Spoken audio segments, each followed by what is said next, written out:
northwestern England and northern parts of Wales too, with a few fleeting inland as well. And across the south, we are expecting some clear skies to start, but once again, it is going to be feeling cold and there is a risk of frost and some icy stretches to begin.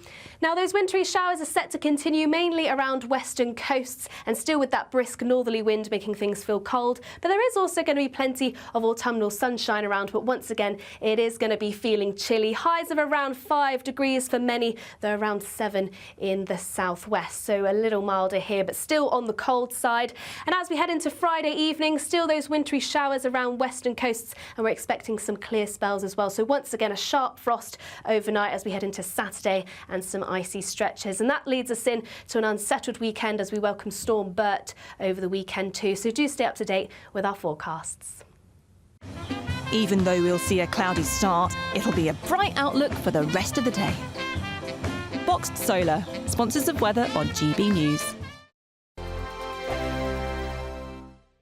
This is the final week to grab your chance to win Christmas on Us this year. There's £20,025 in tax-free cash. There's £5,000 to spend on gifts for all the family. There's £500 to spend in your favourite supermarket. And a festively themed GB News goodie bag. We'll get it all to you in time for the big day. For another chance to win, call 0903 681 3232. Calls cost £2 plus your network access charge. Text cash to 63232. One entry costs £2 plus one standard network rate message, or text bonus to 63232. 5 entries cost £5 plus one standard network rate message. You can enter online at gbnews.com/win. Entries start from just £2, or post your name and number to GB09 PO Box 8690 Derby DE1 9TT. UK only. Entrance must be 18 or over. Lines close at 6 p.m. on the 22nd of November. Please check the closing time if listening or watching on demand. Good luck. I'm Christopher Hope. From pop stars to politicians, I'll interview anybody in a pub who's got a political opinion. Join me every Friday on Spotify, Apple Podcasts, YouTube or gbnews.com, or wherever you get your podcasts. This is GB News, the People's Channel. Nightmare commute? Kick it up a gear with GB News Radio. You can listen online and on DAB+, and on the GB News app. We're also on TuneIn and the Radio Player apps. From the school run to rush hour, get revved up with GB News Radio. We are the People's Channel, Britain's news channel.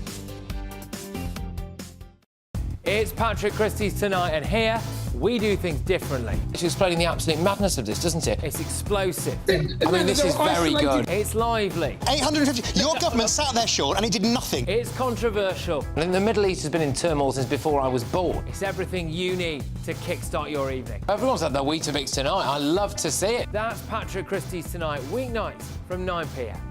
Only on GB News, the People's Channel, Britain's news channel. Welcome to State of the Nation, daily plunge into the stories shaping our country. I'm Jacob Rees-Mogg, and Monday to Thursday we bring you the insights, the facts, the truth about how our country is being governed. Because what happens in Downing Street matters down your street. Tune in to State of the Nation every Monday to Thursday, 8 to 9 o'clock. Only on GB News, the People's Channel, Britain's news channel. This is Britain's Newsroom, where your voice matters. It's just astonishing. With expert analysis and honest opinion, we don't just keep you informed. We bring you unique perspectives you won't see anywhere else. Can't argue with any of that. When the news happens, it happens here. On Britain's Newsroom, weekdays from 9:30 a.m. Only on GB News.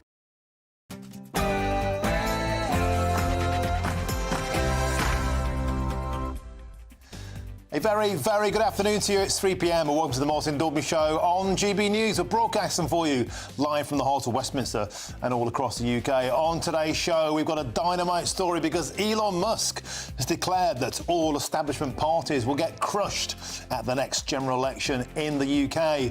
Now, after the world's richest man helped to save America and elect Donald Trump, might the UK be his next project? And might that mean Nigel Farage for Prime Minister?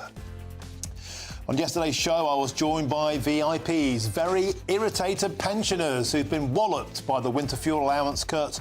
Today, we'll hear the heartbreaking tale of Evelyn, an old-age pensioner who thinks she'd get better treatment in Britain if she arrived here by dinghy. And as the tributes continue to pour in after the sad death of Labour heavyweight Lord Prescott, I'll be joined by Jeff Hoon, a member of Tony Blair's cabinet during Prez's golden years. And Harry Miller, the free speech warrior and the founder of Fair Cop, the man who beat the government on non-crime hate incidents, there he is, manspreading. Well, he struck yet again. This time, Harry has arrested a policeman that he feels was harassing him. An astonishing story. And on GBNews later on today, it's Miller time. And check this one out. A 71-year-old Santa Claus has been sacked by the charity he volunteered for after he made anti-Labour jokes about Sir Keir Starmer on social media. I'll be joined by the sad Santa, Paul Cleary, and try and make sense of this cracker's decision by Christmas Killjoys. That's all coming up in your next hour.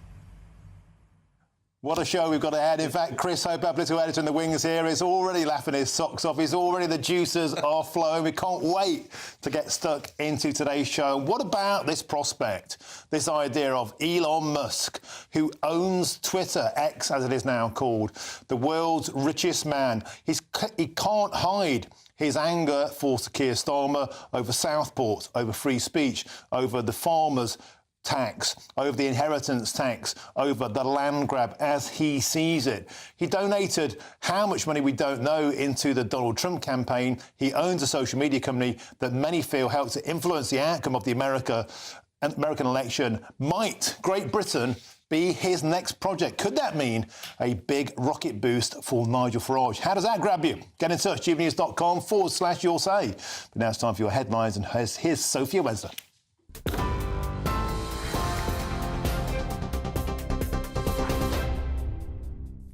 Martin, thank you. Good afternoon. It's just gone 3 o'clock. These are your headlines.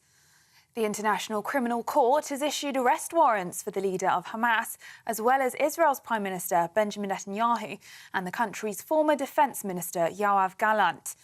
They say these warrants are as a result of alleged war crimes and crimes against humanity. In response, an Israeli foreign minister has said the ICC has, quote, lost all legitimacy with their ruling on Netanyahu and Gallant. Meanwhile, a Hamas senior official has told the Reuters news agency that these warrants are an important step towards justice. Former Deputy Prime Minister Lord John Prescott has died at the age of 86 following a battle with Alzheimer's. His family said he'd spent his life trying to improve the lives of others, fighting for social justice and protecting the environment. Earlier, former Labour Prime Minister Tony Blair paid tribute to his former deputy. He was highly, highly intelligent. That was sometimes masked by, people used to make fun of his speeches and his use of the English language. But he was an incredibly direct communicator. And even if the syntax never quite made sense, the sentiment was very powerful and made complete sense. And I found him, we had our disagreements from time to time, but he was loyal, committed, and enormous help to me. And he had a fantastic gut instinct about politics.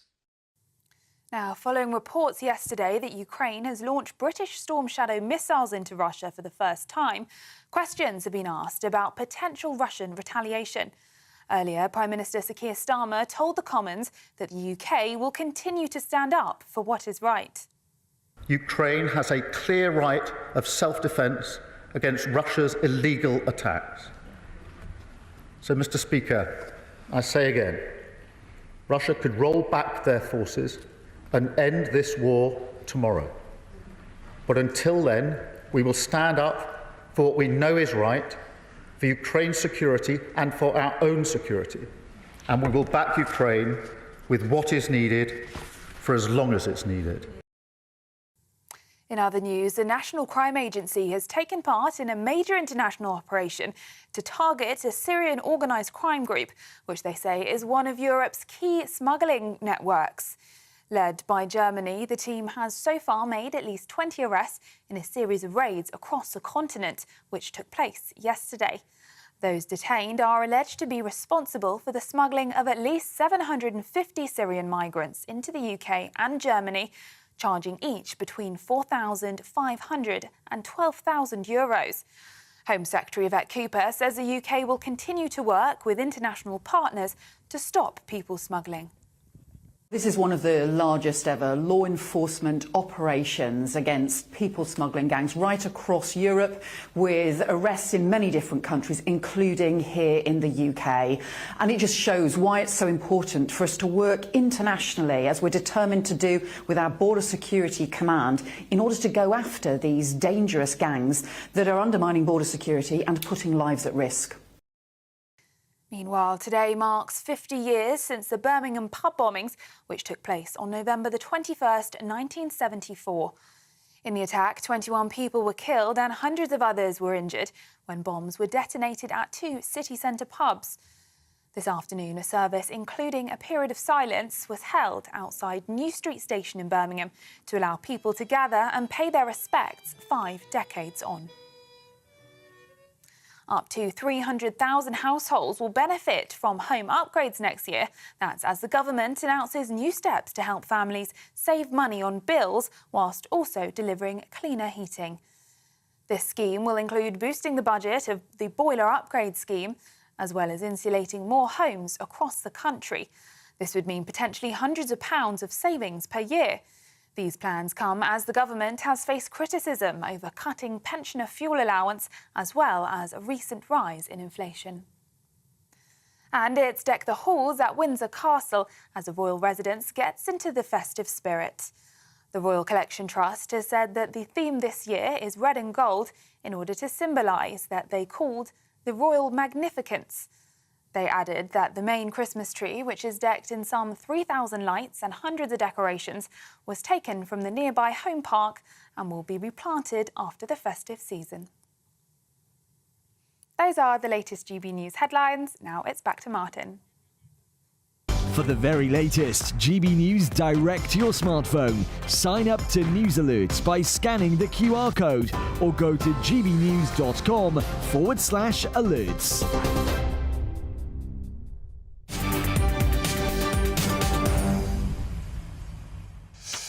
Thank you, Sophia, and welcome all to the show today. And what a menu we've got. Let's kick off with this one. Elon Musk has shared an image of Keir Starmer's plummeting approval ratings with the prediction that all establishment parties in the UK will get crushed in the next election.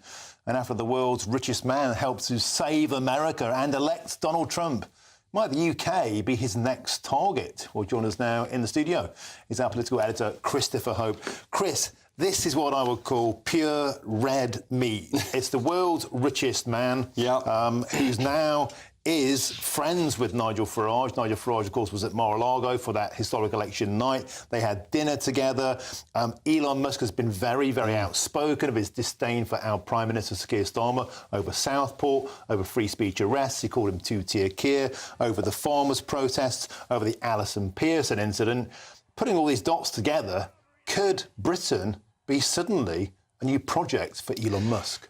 Yeah, hi Martin, welcome back from Rio, by the way. I saw you in Rio. Yeah, living La Vida Loca, weren't you, mate? Well, we were cold in Britain anyway. Carry on. But no question. I mean, Elon Musk is getting more and more involved in UK politics. He's tweeting off the Southport riots. People were jailed for inappropriate tweeting or inflammatory tweeting.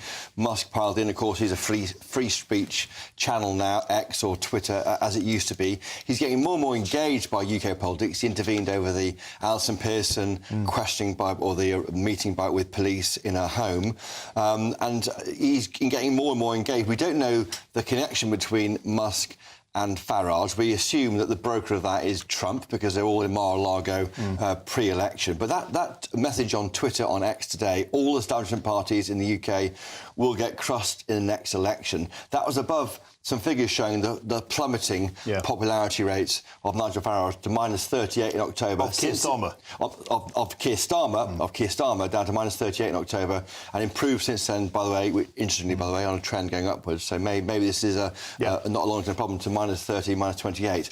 The law is, I've talked to the Electoral Commission about this, what can Elon Musk get involved? You mentioned there the donations to Trump. Yeah. Can he donate to parties here? The answer appears to be no.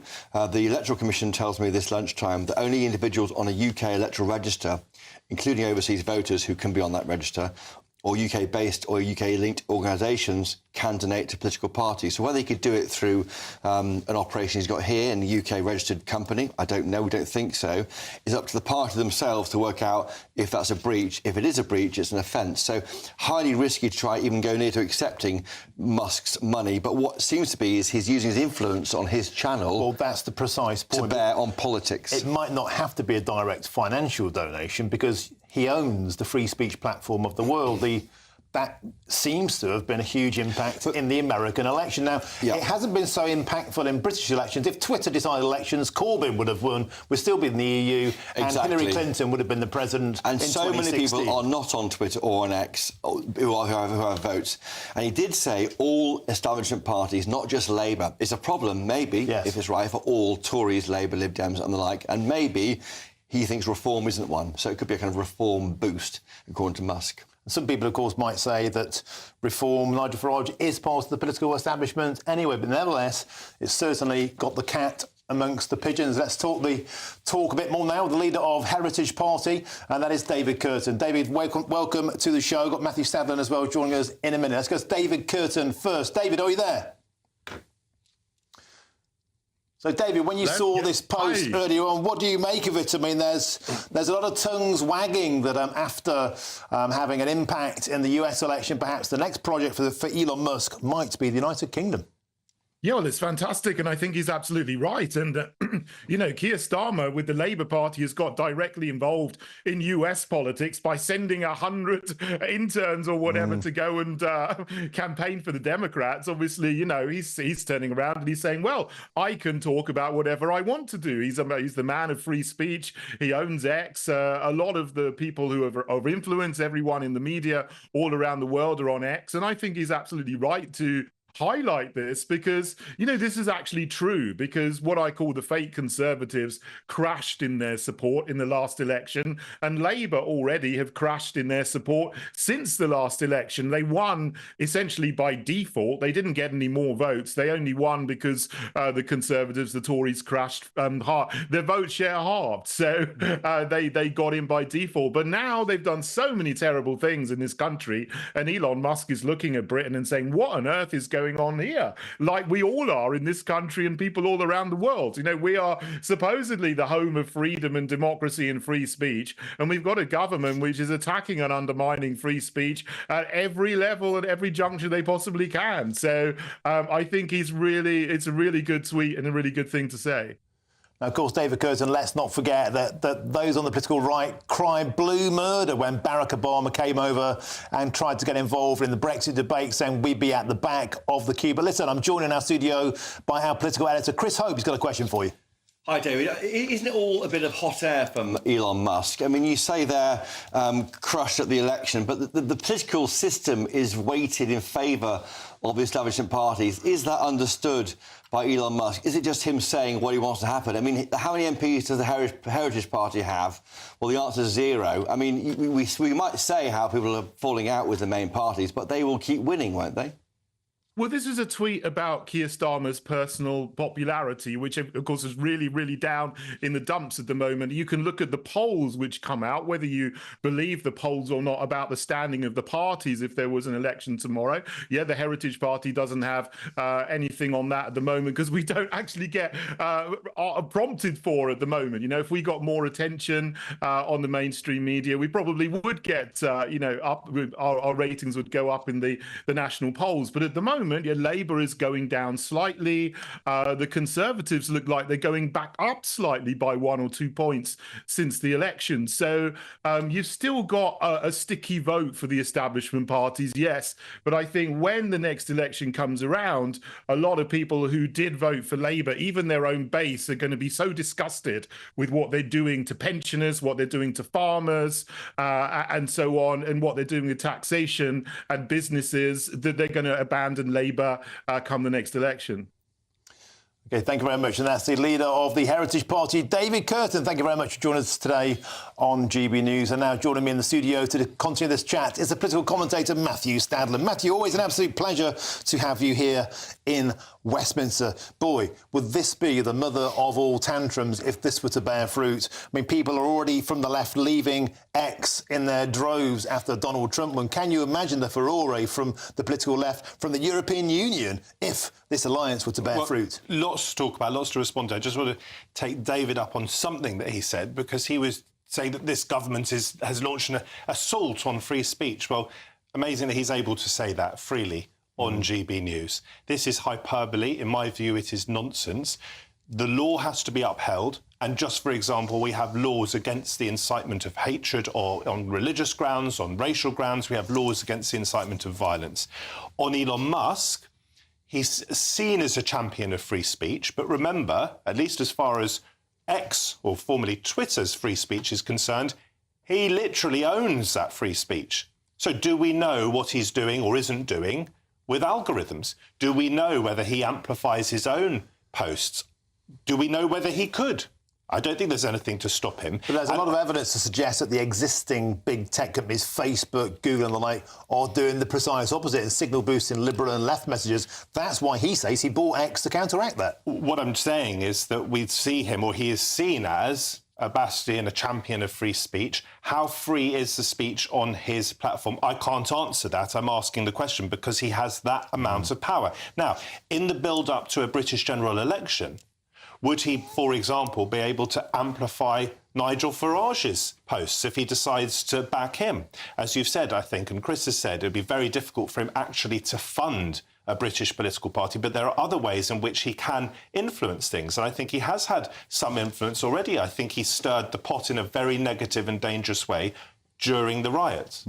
Chris? Do you think, Matthew, we're playing into his trap here? Because it's so irrelevant, I think, mainly what's on Twitter. Facebook is, if you talk to MPs, they say they're on Facebook. That's what voters see. They're not really on Twitter in the same way as we concerned people might be about Musk's influence. I think Twitter's impact is not that everyday people are on it in great numbers. It is that if people of influence, whether that's political commentators, politicians themselves, whoever it might be, celebrities, say something on Twitter, that can feed through to the mainstream media, which then does reach a lot of people. I wonder actually if that's changing, because Elon Musk buying X, I spend too much time on it. And I spend a lot of time on your holidays, you're on it? Yeah, and I spend a lot of time on it during previous electoral cycles. And by the way, when I stood as candidates, I never spent a single minute on Twitter, because I don't think then, in 2019, backwards, a single vote was really won on Twitter. Like I say, would have had Corbyn as Prime Minister, Hillary Clinton as President, and would still be in the EU if Twitter ruled the world. But I wonder if that's changing, because Musk now owns it. It became much, much more conservative, for example, during Trump's presidential cycle. Well, there are all sorts of questions for the Americans. If he ends up working for Trump, as Trump wants him to do, and is picking him as part of his administration, then does this free speech platform, so-called, become an arm of the American state? Yeah. I mean, think of the repercussions of that. So, look, I think sometimes free speech warriors in this country tend to be on the right, maybe almost exclusively. And I think sometimes what they actually want is not so much unlimited, untrammeled free speech. It is what they want, the amplification of their free speech. They accuse everyone else of cancel culture. I think they indulge in cancel culture when it suits them. The really interesting question, though, given Starmer's undoubtedly poor ratings, is what happens in 4 years' time. Yeah. There's an enormous amount of time to go before then, and Labour has time to make a big difference. It has to make some tangible differences, I think. But is there a route back for the right? At the moment, Badenoch's polling is terrible. Can we really see a Tory Prime Minister? I'm not sure. Could we see Nigel Farage a Prime Minister? I very much doubt it. The problem facing the right in this country is the same problem as it was 5 or 6 months ago, which is that they are split. Reform did terrible damage, as they said was their aim, to the Conservative vote. What happens next time? Well, I wonder, Chris, on that point, for example, people like Jacob Rees-Mogg, people on that side of the party, Robert Jenrick, was flashing the ankle about there being some kind of electoral pact. If Cameron jumps into bed with Nick Clegg, perhaps in a few years' time, when we don't know what's going to happen, there could be some sort of arrangement between Nigel and the Conservatives. The coupon election, there could definitely be, but I think they are so hurt. Nigel Farage is still furious about the way he's treated by the Tory party. Back in 2019, when he stood down 2/3 of his candidates in favour of Tory MPs to sort out that majority of Boris Johnson, he doesn't trust them anymore. His ambition, he's got one more go at this, I think, in terms of elections, is to make a big impact in 2028, 2029. I don't see any attempt by Kemi Badenoch. They weren't on the same platform at the Farmers' Rally on Wednesday, for example, or Tuesday, forgive me. There was no actual coming together, even on those big issues they both agree on. And there's so much which the parties do agree on. But we're told by Kemi Badenoch, by her own account, she thinks she can pull them back from the Reform Party by her own force of nature. But not according to the polls at the moment. Yeah. But the left is split, Lib Dem, Labour, and now the right is also split, maybe, Reform, Tory. The thing about the Lib Dems is it didn't really hurt the Labour vote. Labour still managed to get this incredibly wide, though thin, majority. Probably hurt the Conservatives a bit more. Matthew Stadlen, excellent as ever. Chris Hope, great to have you back here in Blighty. The chopper has landed. Now more than 24,000 emails have been sent to the government, urging them to rethink their inheritance tax raid on farmers. Howard Cox joins me next. I'm Martin Daubney on GB News, Business News Channel.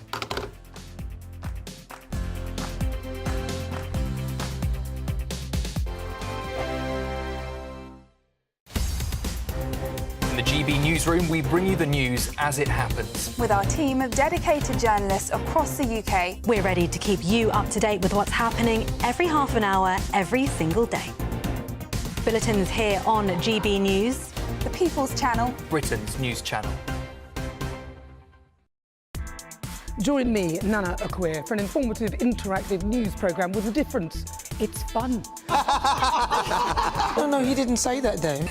I'm so surprised. I think there's an element of truth to that. Join me from 3 p.m. every weekend, only on GB News, Britain's news channel.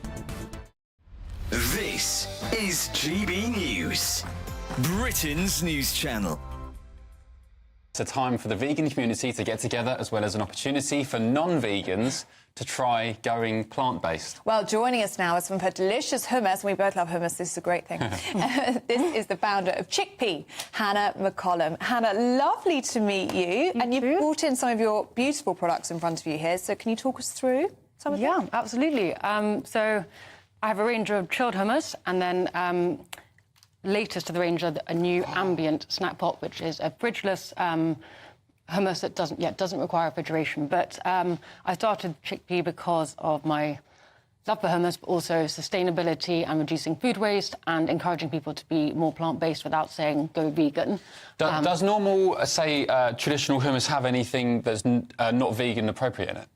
Not really. No, I think it's always chickpeas, olive oil, maybe some other bits. Yeah, lemon juice, aquafibre or water to help with consistency, garlic, and rapeseed oil or olive oil. And there's a bit of a misconception about veganism that I hear a lot, where people say, look, I'm not a vegan, I love my steaks, I'll just get out of there now. But there's a misconception that you don't get the protein, you don't get the fats, and you're kind of just eating processed salads and, fake meat and things. But that's not quite the case, especially with chickpeas, right?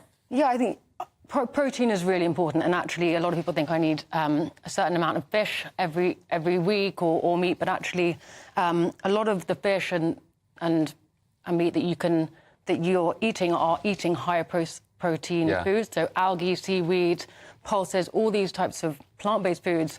For me, veganism is like you could have a delicious rye seeded bread with just loads of roasted vegetables, seeds, tahini sauce on top. That sounds and there's nothing beige in there at all. GB News, the People's Channel. We're proud to be GB News, the People's Channel, and as you know, we always love to hear your views. Now, there's a new way of getting in touch with us at gbnews.com/yoursay. By commenting, you can be part of a live conversation and join our GB News community. You can even talk to me, Bev Turner, or any of the members of the GB News family.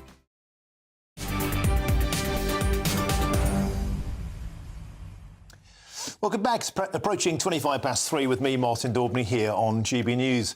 Now, the Environment Secretary has refused to apologise for the anxiety caused to farmers over Labour's inheritance tax raid.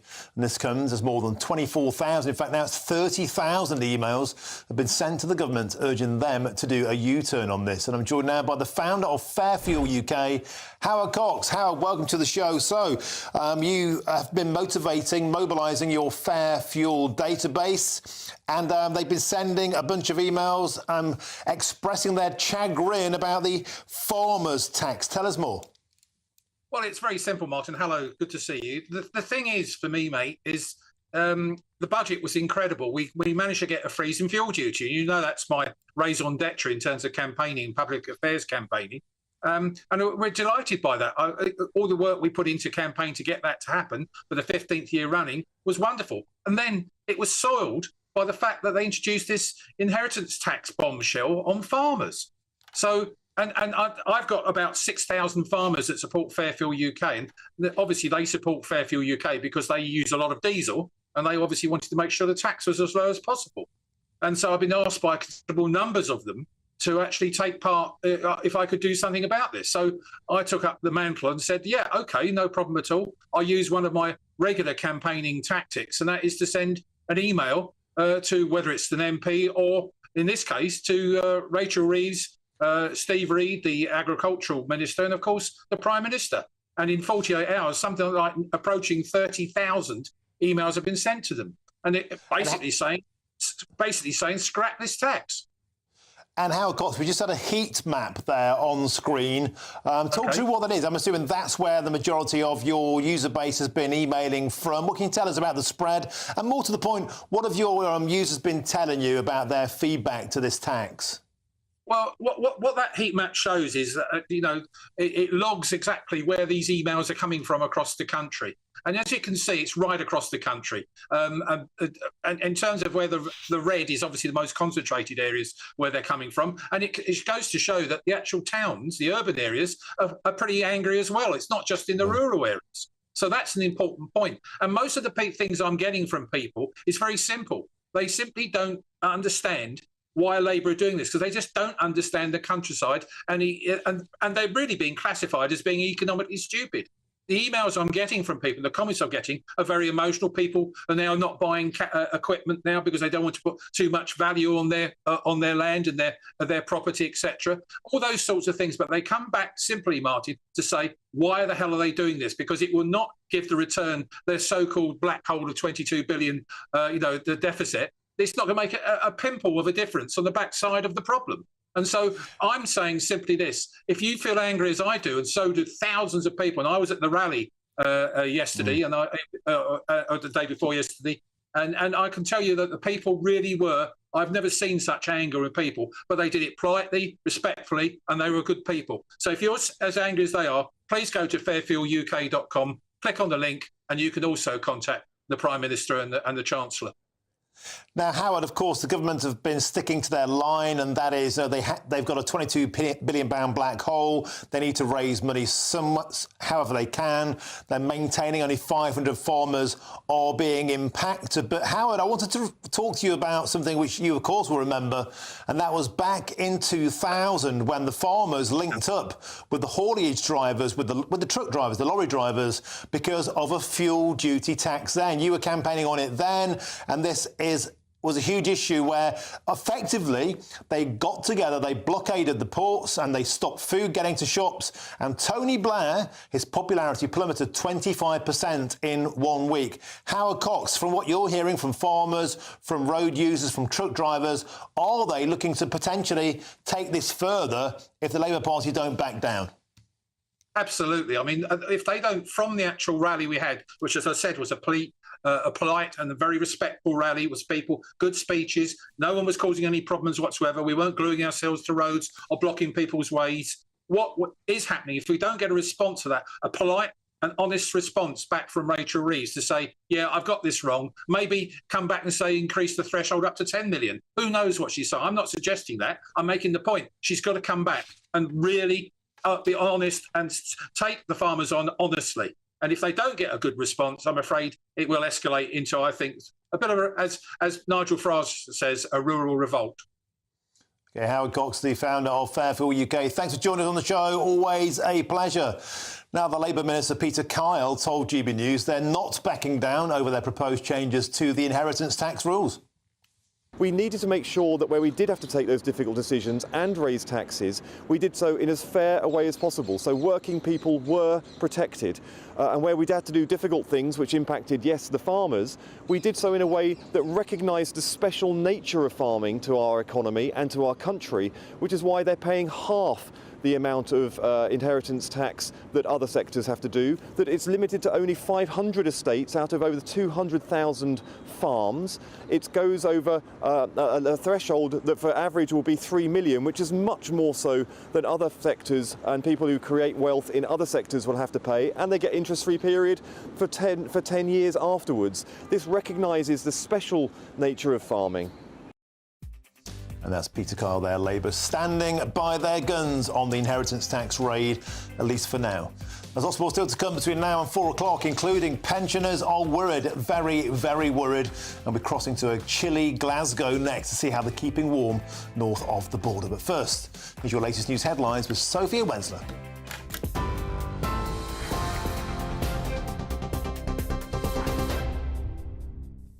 Martin, thank you. These are your headlines at 3:31. The International Criminal Court has issued arrest warrants for the leader of Hamas, as well as Israel's Prime Minister Benjamin Netanyahu and the country's former defence minister. They say these warrants are as a result of alleged war crimes and crimes against humanity. In response, an Israeli foreign minister has said the ICC has, quote, lost all legitimacy with their absurd ruling. Meanwhile, a Hamas senior official has told the Reuters news agency that these warrants are an important step towards justice. Former Deputy Prime Minister Lord John Prescott has died at the age of 86 following a battle with Alzheimer's. His family said he'd spent his life trying to improve the lives of others, fighting for social justice and protecting the environment. Earlier, former Labour MP Dennis McShane spoke to GB News about the important role John Prescott played in the party. Undoubtedly, without John Prescott, Tony Blair would not have been the Prime Minister he was. He brought the working class, the North, trade unions into New Labour's fold. And there is a problem now, I think, that too many working people, they don't feel there's anybody there really speaking for them. John spoke for that half of Britain that perhaps has lost its voice today.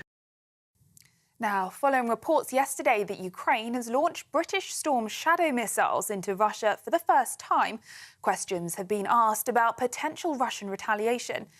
Earlier, Shadow Defence Secretary James Cartledge told GB News that we need to keep supporting Ukraine. This is about providing weapons which will, in theory, put some pressure on the Russian front line to be pushed back. Of course, there is no, pardon the phrase, but magic sort of silver bullet in this conflict for Ukraine. They're in a very difficult position. They're facing a formidable foe. So I think it's been right to support Ukraine and to do so in every way we can. And we need to keep doing that, and we need our allies to keep doing that. The daughter of Captain Sir Tom Moore and her husband have been accused of repeated misconduct following a report carried out by the Charity Commission. The investigation found a misleading implication that donations from book sales would be made to the Captain Tom Foundation, an amount totalling almost £1.5 million. Commenting on the report, the family has described it as unjust and excessive, adding that they, quote, never took a penny from the public donations raised by Captain Tom. And the second named storm of the season is forecast to bring snow, rain and strong winds to parts of the UK this weekend. Storm Bert has been named by the Met Office, with wind gusts of up to 70 miles per hour expected in some areas. Heavy snowfall could bring further disruption to parts of the country, while heavy rain is also likely, especially in western parts. Those are the latest GB News headlines. More in half an hour. For the very latest GB News direct to your smartphone, sign up to News Alerts by scanning the QR code or go to gbnews.com/alerts. Cheers Britannia Wine Club proudly sponsors the GB News Financial Report. And here's a quick snapshot of today's markets. The pound will buy you $1.2648 and €1.2003 euros. The price of gold is £2,110 and 28 pence per ounce. And the FTSE 100's at 8,117 points. Cheers Britannia Wine Club proudly sponsors the GB News Financial Report. Hello, good afternoon. Welcome to your GB News weather update from the Met Office. We're still expecting wintry showers over the next 24 hours or so, which leads us to a snow and ice risk overnight, and it is still going to remain cold for the time being. Any snow we saw across the southwest this morning is generally clearing away, but we're still remaining in that cold northern Arctic airflow, so a risk of snow is still on the cards. So many snow and ice warnings issued from the Met Office. We're expecting those wintry showers mainly around exposed coasts to start off with, though a few may feed inland overnight. But where we don't see those showers and we see clear skies, that's where we're expecting a sharp frost and some icy stretches. So do take care if you're out and about early on Friday morning.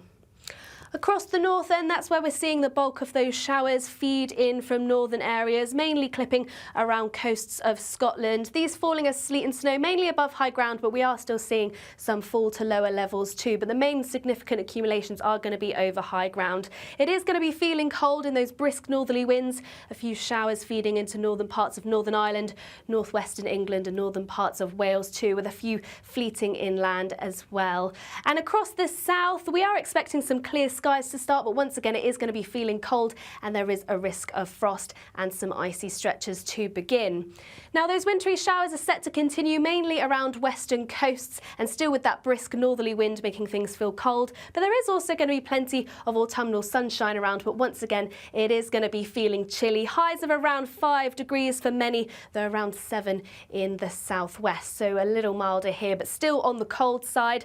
And as we head into Friday evening, still those wintry showers around western coasts, and we're expecting some clear spells as well. So once again a sharp frost overnight as we head into Saturday and some icy stretches, and that leads us in to an unsettled weekend as we welcome Storm Bert over the weekend too. So do stay up to date with our forecasts.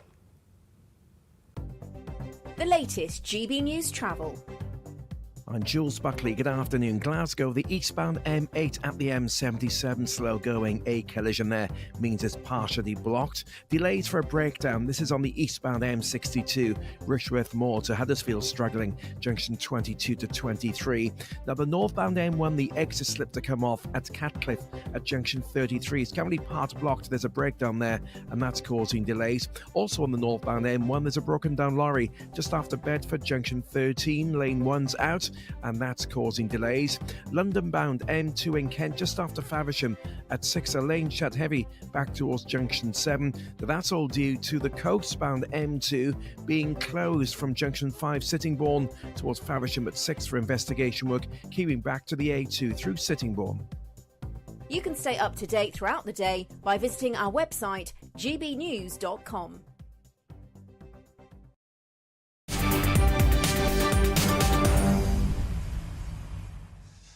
Welcome back. Your time is 3:38. I'm Martin Daubney here on GB News.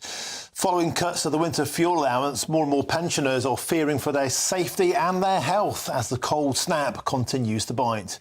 Let's cross now to a chilly Glasgow and speak to our reporter, Tony Maguire. Tony, welcome to the show. How are people doing their best to keep warm up there north of the border? Good afternoon, Martin. Yeah, well, I'm in Gesh, the Glasgow Easter House, supporting Hands. Did I get that right? That's been quite a lot. Good. It's been bothering me all day, that one. We're known as Gesh. And Gesh, of course. Easter House, really, in the northeast of the city of Glasgow. And this is a community hub helping, arguably one of the more poorer communities and areas in the wider Glasgow area. And I'm joined now by the wonderful Maureen Ferry, MBE, no less.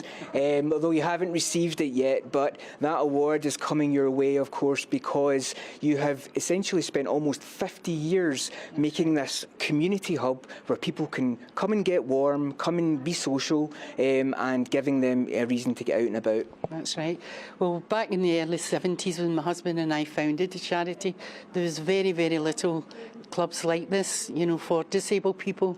So it was only the Scouts or the Brownies and the One Wee Saturday Club, and there wasn't disability cars as well. So people found it quite hard, to get about. And there's quite a lot of different classes and projects that you have on here. I mean, I today was sitting in with the Stroke Club and they were playing bingo and it was quite a laugh. But it seems to be, you find in winter that it attracts quite, larger numbers to come and spend time here. Yes, obviously. And as I said, we'll keep the heating on, which is quite expensive. But no, they all seem to come and it's loneliness for a lot of people as well, but I'm really worried about them because it's going to be a really wild winter, very cold. And of course that winter fuel payment cut has obviously been a huge concern for many people up here. Is that kind of something you're hearing about as well? Will that affect people in this area? Well, very few of the pensioners have no Wi-Fi and they've not got it in the house and they can't work computers. So if there's any help we can give them, we usually help them and put them in the right direction. And that's because a lot of those forms to apply for these benefits, they're online, and therefore, the elderly people, they can't always know how to tackle that. And of course, that's just really one of the projects you have here. Tell me a little bit about the way that, for example, you help keep people warm over this time. Well, we're open 7 days a week, and on a Sunday in particular, we have a recovery cafe for people who are lonely, suffer from mental problems, and have addictions, recovering from addictions. They get all the help. They come in here. They get basically a breakfast for a cheap, very cheap price. Sounds like you're the best landlady really this side of Glasgow, and not a penny. No, of course not. But Maureen, thank you so much for inviting us here today. We really got a real sense of how much this helps the local community here. And of course, hubs like these, though few and far between, are available all over the country. But it was really great to be here today. Lovely, thank you. Tony and Maureen, wonderful. A story to really warm the cockles there and keep it all toasty up in Scotland. Marvellous stuff. Now, 50 years ago today, 2 pubs in Birmingham were blown up, killing 21 people and injuring more than 200 others. Half a century later, campaigners are still searching for justice, with the real culprits never identified. And GB News' West Midlands reporter Jack Carson is live from Birmingham. Jack, welcome to the show. A half century on, and still the fight for justice continues. Tell us more. Yeah, well, fresh calls today marking that 50th year anniversary, the memorial service here today marking half a century since 21 people were killed in the Birmingham pub bombings. 2 pubs bombed shortly after 8:20 p.m. 50 years ago. More than 200 injured, 220 injured, many of those with life-changing injuries. We witnessed a very, it has to be said, a very emotional memorial service here at Birmingham New Street Station this afternoon. The tree sculpture that you can see over my shoulder is the memorial that's been erected here at Birmingham New Street Station in memory of those 21. And as a way to try and heal the communities, because after these 2 bombs were detonated, there was effectively witch hunts in Birmingham towards members of the Irish community. The Irish have played a huge part of this community here in Birmingham, and there was a lot of tension between the 2 communities after these bombings. As to this day, it is believed that they were IRA bombs that went off in those 2 pubs. So this memorial stands as a way to try and heal the communities, and services like we saw today are a way that this city can once again come together, as it did today, in a moment of silence and unity to remember those 21. Attending the service here today was Her Royal Highness the Duchess of Edinburgh. She read out words delivered to this city and written by King Charles III. Here's what those words were. As you come together to mark 50 years since the terrible events of 21st November 1974, my wife and I would like to take this opportunity to say that you and all those affected by this dreadful attack remain very much in our thoughts. Today, we remember the 21 people who lost their lives so cruelly and all who were injured, many of them grievously. Yeah, those words there delivered by Her Royal Highness the Duchess of Edinburgh on behalf of His Majesty the King. But you were mentioning, Martin, that the fight for justice still goes on. Those that calls for a public inquiry by the campaign group, the Justice for the 21, renewed today. Security Minister Dan Jarvis said in Parliament a few weeks ago that any calls for a public inquiry would be considered as soon as possible. But of course, this campaign group desperately wanting to find answers and get that justice. Thank you, Jack Colson. 50 years on, the Birmingham bombings remembered. Thank you very, very much for joining us on GB News. Now, when did you last see a bobby on the beat? Do you know, I can't remember seeing one this year in my community. And is it any coincidence, then, that shoplifting is up by an astonishing 40%? I'll be joined by a former Mets copper to ask, where have we lost the plot? I'm Martin Daubney on GB News, Britain's News Channel.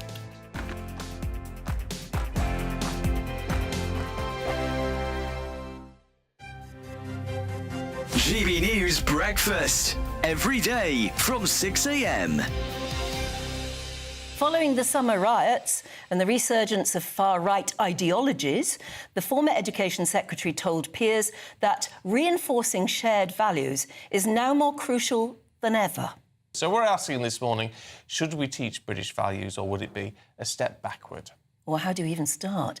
To debate this now, we're joined by the Campaign for Real Education chairman, Chris McGovern, and political commentator Matthew Stadlen. Well, I think these days, particularly in schools, it's quite fashionable to look at the negative sides of Britain's identity, particularly British history. Personally, I think I'm very proud of being British, and I think we need to be proud of our country like most other countries around the world are. As Chris says, Matthew, lots of other countries do it. Heck, you only have to look at the United States, don't you, to see how sort of patriotic they are. Is there anything wrong in trying to instil a bit of that amongst our youth? I'm just worried it sounds a little bit communist, Stephen, being told what it is to be British. I've got my own personal but very vague views of what British values might be: inclusivity, patience, being able to queue, decency, respect for democracy and the rule of law. But I mean, very many people will have different sets of values. Some people are racist. So are British values racist? You talked about the far right. I think we all know what the far right is. It's sort of violent, xenophobic racism. But if you have, say, I don't know, 3-4 million people in this country who might describe themselves as racist or far right, and they're British, or as British as you lot and as I am, does that mean those values get taught in schools? My worry is it's a little bit communist. GB News, the People's Channel. Welcome to State of the Nation, daily plunge into the stories shaping our country. I'm Jacob Rees-Mogg, and Monday to Thursday we bring you the insights, the facts, the truth about how our country is being governed. Because what happens in Downing Street matters down your street. Tune in to State of the Nation every Monday to Thursday, 8 to 9 o'clock. Only on GB News, the People's Channel, Britain's news channel. It's Patrick Christie's Tonight, and here we do things differently. It's explaining the absolute madness of this, doesn't it? It's explosive. I mean, this is very good. It's lively. 850. Your government sat there, Sean, and it did nothing. It's controversial. And the Middle East has been in turmoil since before I was born. It's everything you need to kickstart your evening. Everyone's had their Weetabix tonight. I love to see it. That's Patrick Christie's Tonight, weeknights from 9 p.m. Only on GB News, the People's Channel, Britain's news channel.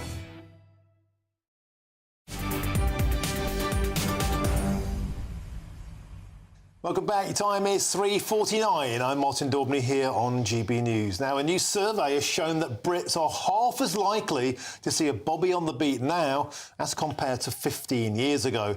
And meanwhile, shoplifting has gone through the roof. It's up 40%.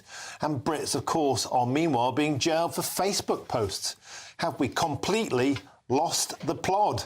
Well, joining me now to discuss this in the studio is a member of that plod, a former one, the retired Scotland Yard detective Mike Neville. Mike, always an absolute delight to have you in the studio. I've got to be honest, these figures do not surprise me. Apparently 54% of people this year have never seen a copper in their local area, as opposed to 27% who'd never seen one 15 years ago in 2009. I haven't seen a copper in my area all year. I see them whizzing through with their lights blaring. I hear them in helicopters above me quite often in the night time. I live around Peckham where there's a lot of trouble in the night time, but I don't see a good old-fashioned bobby on the beat. Where have they all gone? Well, of course, the Conservatives got rid of 20,000 officers and then sort of re-recruited. So all that experience, those officers who would have been good on the streets, they're gone.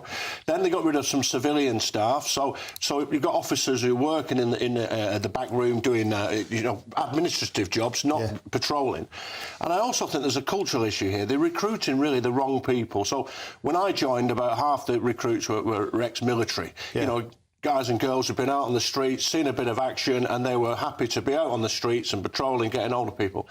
I was speaking to a trainer the other day and he said some of the recruits are almost determined to get an inside job before they even get out on the streets. You know, it's like a real... Whereas in the past, that would have been seen as like working in the crime desk for somebody who's like nearly retiring or ill or injured or something. No, people are going for those. And I found out myself that in 1 year, 70% of the officers in the Met had not arrested one person. 70%? And 95% had arrested 5 or less. Now, some of the officers, I had a good day once. I had 4 arrests, not 4 robbers together, but different people doing different things. Yeah.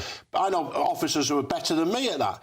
And I was talking about Clapham Police Station when I was there as a PC, the amount of arrests that went through that place. It's probably the whole of the Metropolitan Police District now. So I think there's several factors. The fact that they've lost all those officers, they've only just recruited new ones, the fact they're using backroom staff, and the cultural thing is a real problem as well. So what's happening, Mike? They're forgive the phrase, but they're hiring pen pushers out of university who like putting their trotters under a desk. Wow. But what about getting out there and feeling collars? Meanwhile, is it any wonder shoplifting is at 40% because you never see any coppers around anymore? And in fact, at my local supermarkets now, they have to hire their own security. They've got body cams, they've got facial recognition in there. When you walk in, you're monitored on a screen if you're a known criminal. They won't even unlock the door at a Tesco. That's what's happening at street level because there aren't any bobbies. You're absolutely right. I mean, I looked at burglary, for example.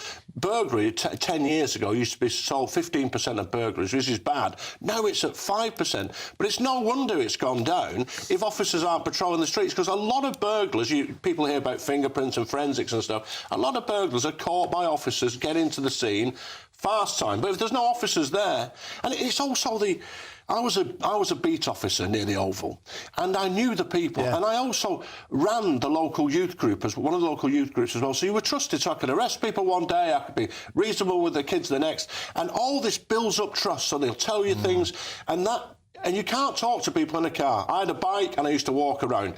That makes a big difference. And that has very, very much changed. And the government is saying they're hiring 20,000 extra cops. But if they're policing tweets and not streets, what is the point? Mike Neville, always a pleasure to have you on the show. Thank you very, very much. Now, the Home Secretary, Yvette Cooper, has pledged that neighbourhood policing would be at the centre of the government's crime plans, although she has not put a timescale on recruiting what she's pledged, an extra 13,000 police officers. So Mike, very quickly, 13,000 extra coppers, will that make any difference, or will these all be inside doing desk duty? Well, I'm afraid it's not just 13,000 officers. There's some backroom staff and some special constables who work for free who are not full-time. So the 13,000 is very questionable. So how many full-time officers is it going to be?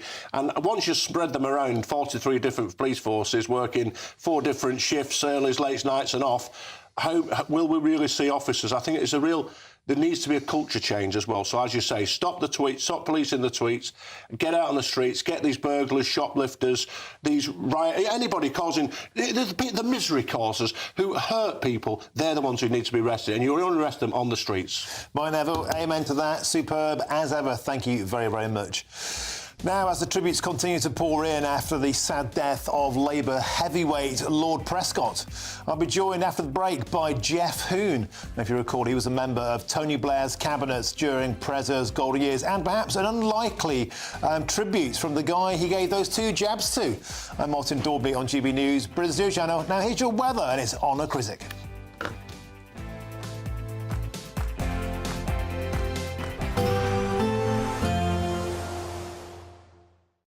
Expect a warm front, moving from the kitchen right through to the rest of the house. Boxed Boilers, sponsors of weather on GB News.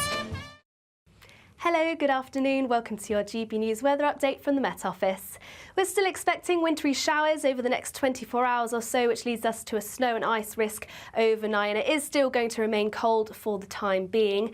Any snow we saw across the southwest this morning is generally clearing away, but we're still remaining in that cold northern Arctic airflow, so a risk of snow is still on the cards. So many snow and ice warnings issued from the Met Office. We're expecting those wintry showers mainly around exposed coasts to start off with, though a few may feed inland overnight. But where we don't see those showers and we see clear skies, that's where we're expecting a sharp frost and some icy stretches. So do take care if you're out and about early on Friday morning.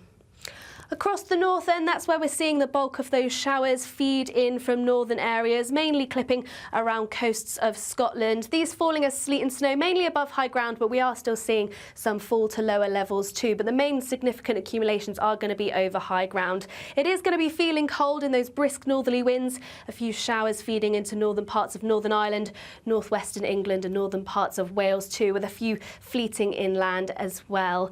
And across the south, we are expecting some clear skies to start, but once again it is going to be feeling cold and there is a risk of frost and some icy stretches to begin. Now, those wintry showers are set to continue mainly around western coasts and still with that brisk northerly wind making things feel cold, but there is also going to be plenty of autumnal sunshine around, but once again it is going to be feeling chilly. Highs of around 5 degrees for many, though around 7 in the southwest, so a little milder here but still on the cold side. And as we head into Friday evening, still those wintry showers around western coasts, and we're expecting some clear spells as well. So once again a sharp frost overnight as we head into Saturday and some icy stretches, and that leads us in to an unsettled weekend as we welcome Storm Bert over the weekend too. So do stay up to date with our forecasts. A nice bright morning will generate a lovely warm day right through to the evening. Boxed Solar, sponsors of weather on GB News. The latest GB News travel. Good afternoon. Hello, I'm Jules Buckley. A couple of issues on the M8 eastbound. Firstly, at Anderston Cross at 19 in the roadworks, there's been a collision there, so very slow going. Also eastbound on the M8 at the M77, that's part blocked and slow. There's been a collision there. Now, junction 33 northbound M1, that's Sheffield. The exit slip there's part blocked by breakdown, that's causing queues. Eastbound M62 Rushworth Moor to Huddersfield, slow junction 22 to 23 for a collision on the hard shoulder now. Also eastbound 18 to 19 towards Haywood, there's a broken down vehicle there blocking a lane. Coastbound M2 in Kent still closed. Junction 5 towards Faversham at 6, big queues for investigation work. That means London bound the M2 after 6 is queuing too. A lane closure remains in place there. And that's the latest. You can stay up to date throughout the day by visiting our website gbnews.com. This is the final week to grab your chance to win Christmas on Us this year. There's £20,025 in tax-free cash. There's £5,000 to spend on gifts for all the family. There's £500 to spend in your favourite supermarket. And a festively themed GB News goodie bag will get it all to you in time for the big day. For another chance to win, call 0903 681 3232. Calls cost £2 plus your network access charge. Text cash to 63232. One entry costs £2 plus one standard network rate message. Or text bonus to 63232. 5 entries cost £5 plus one standard network rate message. You can enter online at gbnews.com/win. Entries start from just £2 or post your name and number to GB09 PO Box 8690 Derby DE1 9TT. UK only. Entrance must be 18 or over. Lines close at 6 p.m. on the 22nd of November. Please check the closing time if listening or watching on demand. Good luck. Why go out on a Friday night when Friday night comes straight to your home? Talking about. Join me and my A-team of top pundits. Chemistry tonight is electric. As we tackle the big stories of the day with wit, insight and fearless energy. Man of the people. It's all vibe. Just a filing cabinet on wheels with a tie on. So, order in Friday Night Live with me, Mark Dolan, every Friday at 8, only on GB News, the People's Channel, Britain's news channel. Join me, Camilla Tominey, for a frank and honest discussion with those in power that cuts through the spin and gets to the heart of the issues shaping our nation. You haven't confirmed that you want to stand as leader, but you haven't ruled it out either. This report basically says that he's not fit to stand trial. Is he indecisive? Incompetent? I deliver the dose of reality Westminster needs. That's the Camilla Tominey Show at 9:30 every Sunday on GB News, the People's Channel, Britain's news channel.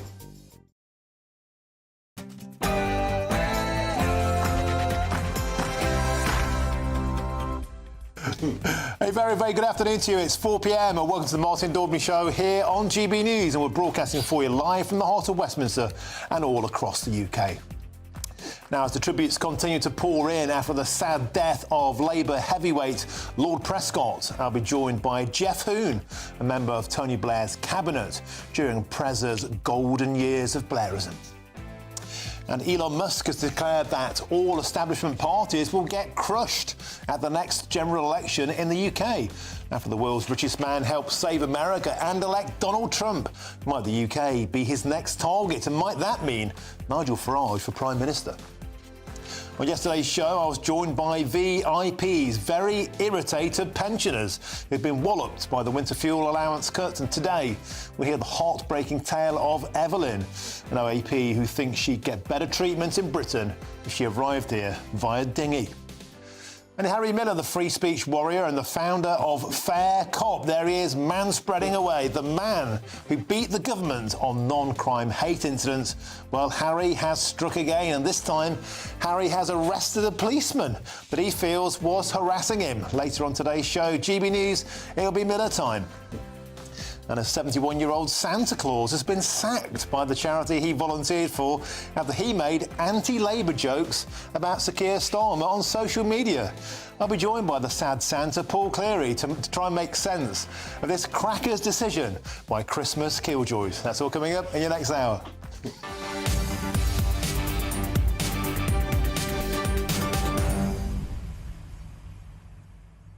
Welcome to the show. Always an absolute pleasure to have your company. Chris Hope joins me in the studio. He's chortling away at the sad Santa. I don't think Mr. Cleary is chortling away. No, he's not. He's been dumped at Christmas by a cracker's decision. We'll have him later in the show. And shortly, I'll be joined by Jeff Hoon. It'll be an honour to speak to him on his reflections of the political titan who's sadly passed away, Lord Prescott. Remember him, 2 jabs, and an unlikely, perhaps, tribute coming from the man who Prescott punched. He's paid him tribute as he's passed away. Excellent stuff. Now, get in touch the usual ways. It's gbnews.com/your say. But now here's your headlines, and it's Sophia Wensler.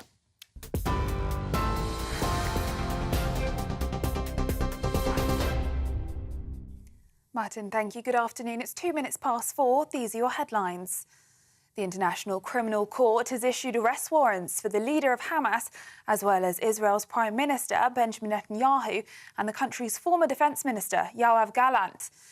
They say these warrants are as a result of alleged war crimes and crimes against humanity. In response, an Israeli foreign minister has said the ICC has lost, quote, all legitimacy with their ruling on Netanyahu and Gallant. Meanwhile, a Hamas senior official has told Reuters news agency that these warrants are an important step towards justice. Tributes have been pouring in for former Deputy Prime Minister Lord John Prescott, who has died at the age of 86 following a battle with Alzheimer's. His family said he'd spent his life trying to improve the lives of others, fighting for social justice and protecting the environment. Earlier, former Labour Prime Minister Gordon Brown paid tribute to the man he'll remember. John Prescott was a friend, he was a colleague, but he was also a political colossus. He was a Labour titan. He was one of the all-time greats. He believed that, of course, everybody should have the kind of prosperity that he wanted for him and his family. And in private, you know, he was generous, he was friendly, he was incredibly warm. Following reports yesterday that Ukraine has launched British Storm Shadow missiles into Russia for the first time, questions have been asked about potential Russian retaliation. Earlier, Prime Minister Sir Keir Starmer told the Commons that the UK will continue to stand up for what is right. Ukraine has a clear right of self-defence against Russia's illegal attacks. So, Mr. Speaker, I say again, Russia could roll back their forces and end this war tomorrow. But until then, we will stand up for what we know is right, for Ukraine's security and for our own security. And we will back Ukraine with what is needed for as long as it's needed.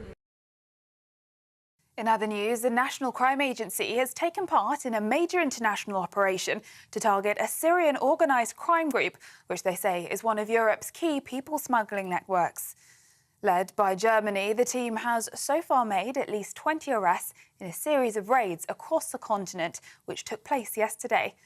Those detained are alleged to be responsible for the smuggling of at least 750 Syrian migrants into the UK and Germany, charging each between €4,500 and €12,000.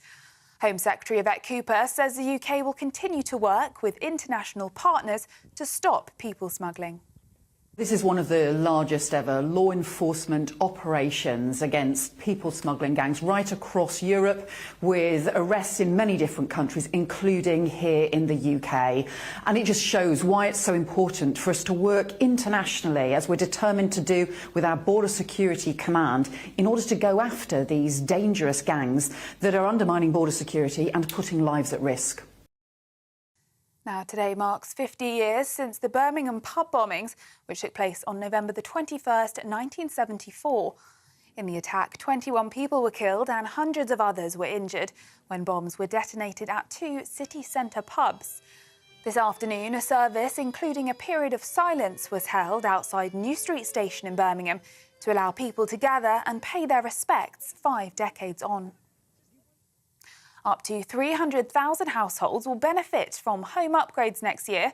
That's as the government announces new steps to help families save money on bills whilst also delivering cleaner heating. This scheme will include boosting the budget of the boiler upgrade scheme, as well as insulating more homes across the country. This would mean potentially hundreds of pounds of savings per year. These plans come as the government has faced criticism over cutting pensioner fuel allowance, as well as a recent rise in inflation. And it's deck the halls at Windsor Castle as the royal residence gets into the festive spirit. The Royal Collection Trust has said that the theme this year is red and gold in order to symbolise what they called the royal magnificence. They added that the main Christmas tree, which is decked in some 3,000 lights and hundreds of decorations, was taken from the nearby home park and will be replanted after the festive season. Those are the latest GB News headlines. Now it's back to Martin. For the very latest GB News direct to your smartphone, sign up to News Alerts by scanning the QR code or go to gbnews.com/alerts.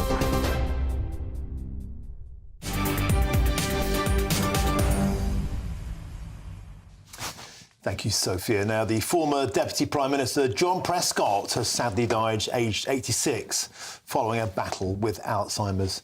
His family said he had spent his life trying to improve the lives of others, fighting for social justice and protecting the environment. Earlier, Sir Keir Starmer paid this tribute to the Labour legend. As one of the key architects of a Labour government, John achieved that rare thing. He changed people's lives and he set the path for us all to follow. And I will always be grateful to him for that.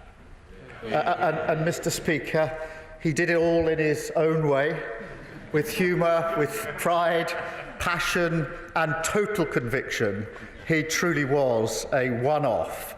Mr. Speaker, there will be a moment for fuller tributes, but today I send my deepest condolences, and I'm sure of the whole House, to John's wife, Pauline, and his family, to the city of Hull and all those who knew him and loved him. His legacy lives on in all of us. There we go, Lord Prescott, fondly remembered in the Commons earlier on. Now, joining us now in studio is our political editor, Christopher Hope. Chris, I've got to say, as a working-class lad myself, back in the day, John Prescott was, in every sense, a political heavyweight and a hard-hitting politician, and one that was fondly remembered, and I've got to say, very, very widely liked for that incident where he threw those two punches. It was a working-class warrior, and he did instinctively what I think many, many voters would have done. Let's come to that in a minute, because that's why he's remembered, of course, by many people. But let's step back here. There were two people who ran the government under Labour, Gordon Brown and Tony Blair, but they didn't get on very well, and the glue in that relationship was John Prescott. He kept it real. He was the person who carried the left with him into that government. As long as Prescott was there, the left, working class people knew this government had their backs, and that's why he was so important. He's been called in write-ups today the longest-serving Deputy Prime Minister ever. Well, that job was created for him, really, and then, of course, Nick Clegg and now Angela Rayner, Oliver Dowden. But the job wasn't a job until he created it as being a job. He's being teased often about his mangled syntax, two jags and the like, but he had a sincerity and authenticity, I think, and that's what people are responding to today. And people do feel moved. I think someone is... they have you on the screen now playing croquet, I think, with his wife, Pauline. Of course, he famously was in Dorneywood, wasn't he? And he was playing croquet and was pictured by a long-range photographer, tabloid, and that was the working-class guy playing croquet. In a sense, the nearest we have to nowadays is Angela Rayner, who has called herself John Prescott in a skirt, but I think she lacks the warmth which people feel towards John Prescott. But onto the punching incident, this guy called Craig Evans, he was a labourer from, or farm worker, I think, from North Wales. He threw an egg directly at Prescott from about 2 feet. Point blank. Up and real. Yeah, the Prescott Express, the bus he was on, and it was a 2001 delayed general election. There he is. He was seeing that's the egg to the head, as it were. And then we see Prescott jab back, and he was called two jabs after that, not two jags. Craig Evans has been speaking today to the Press Association, and he has said today how he doesn't like to talk about this much, but no regrets. It was a long time ago, he says. It is what it is. It's what he's known for locally. Nothing more to say. I duck it all the time. I've ducked it for years. What it means there is he's not talking about it. He says he found out, I've got nothing to say really other than that. His grandfather had Alzheimer's. I wouldn't wish it on anybody, of course. That's what Prescott had in his latter years, a terrible thing.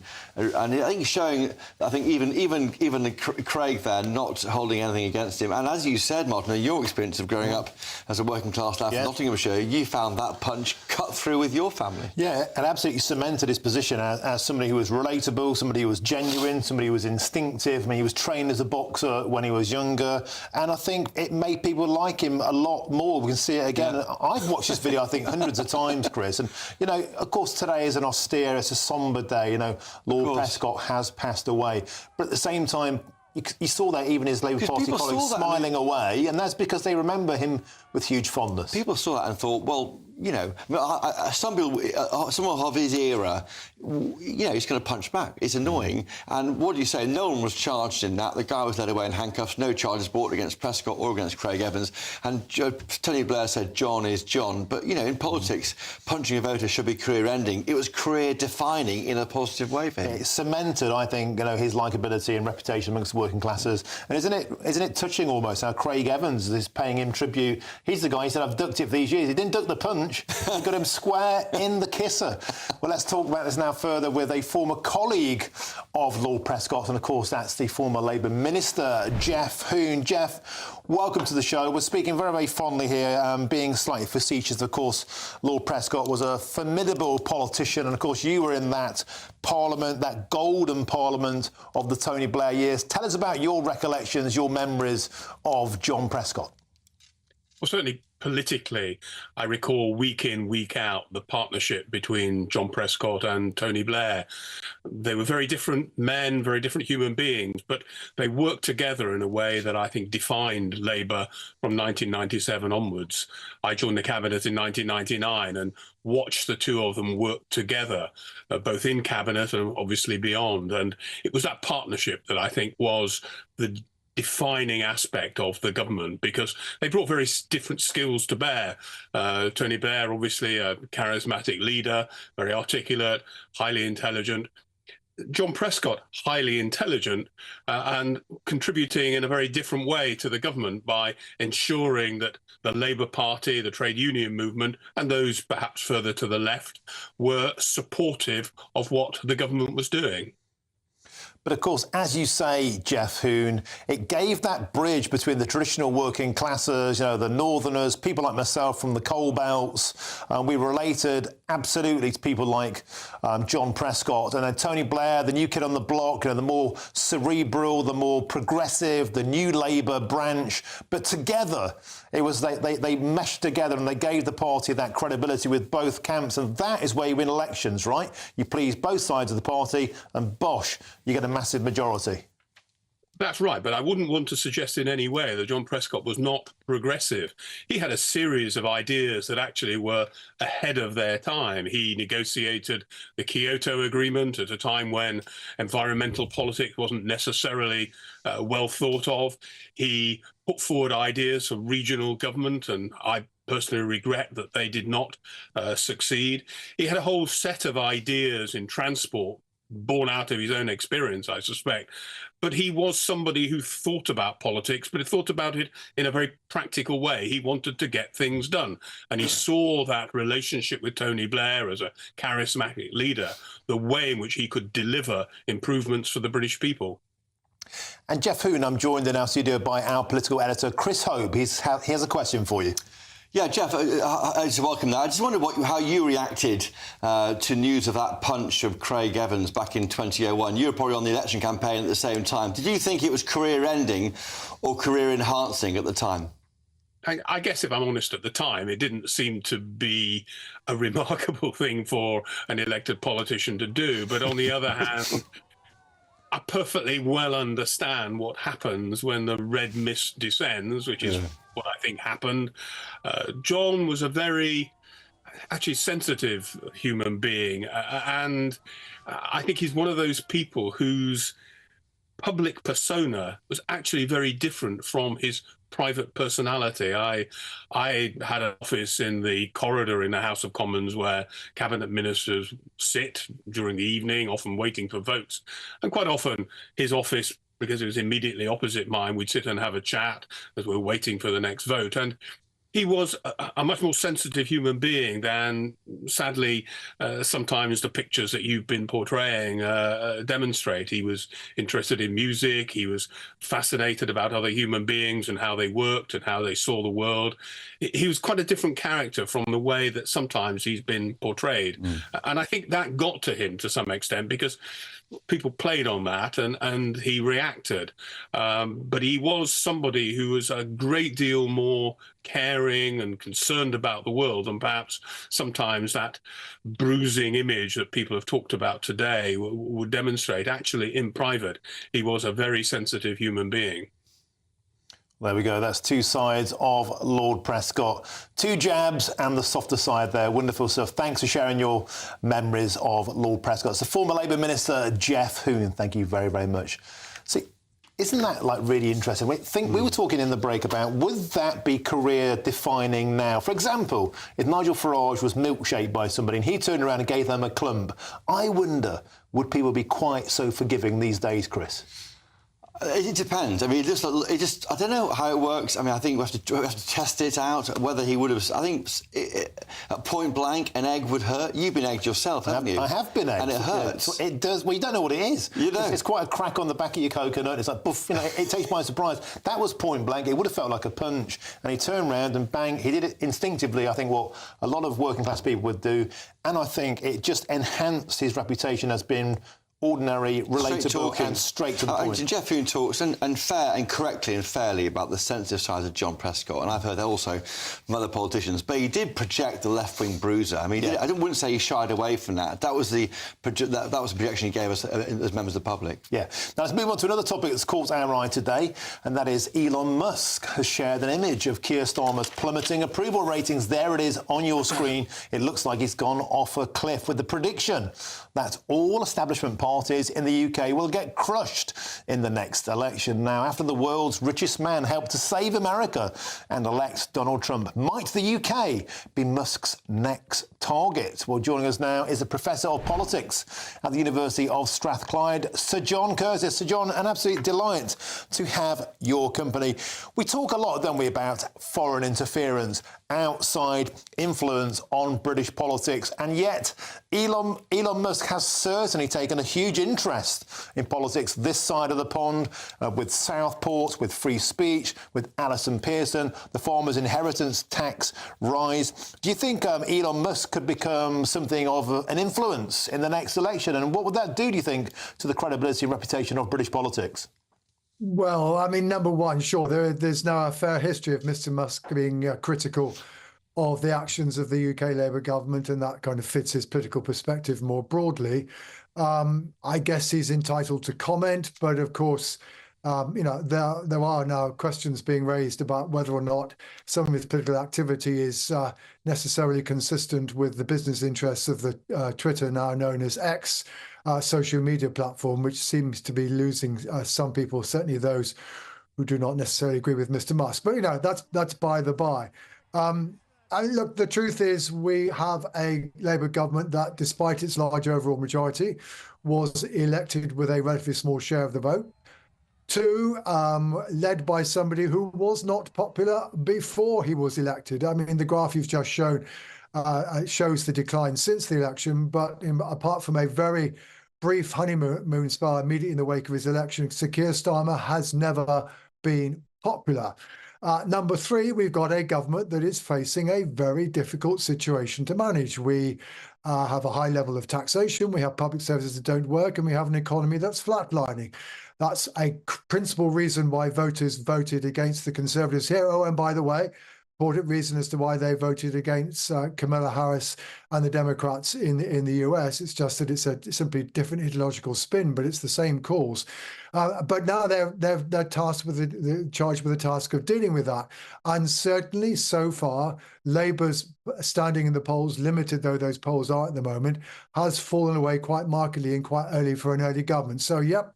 Do Labour have their challenge, both political and policy? Yes, very substantial. Can we predict the result of the next election now? Frankly, no. I think one thing we should have learned from the last Parliament is that we cannot forecast the result of the next election simply on the back of what happened to the last one. 2 years into the last Parliament, we were talking about whether or not Boris Johnson would be Prime Minister for 10 years. He didn't last more than 6 months. So, John Kurz, I'm joined in the studio by our political editor, Chris Hope. He has a question for you. Yes, so John, I just wondered how realistic it is. You've got this American billionaire saying that the establishment parties will get crushed. He means by that Tories, Labour, Lib Dems maybe. But is the system here freighted against that happening? You've got 4 million voters for Reform UK, nearly as many as the Lib Dems, and only 5 MPs compared to Lib Dems' 72 MPs. I mean, you can say all this stuff, but it doesn't really get a grasp of how our system works, which is against the idea of crushing the big parties.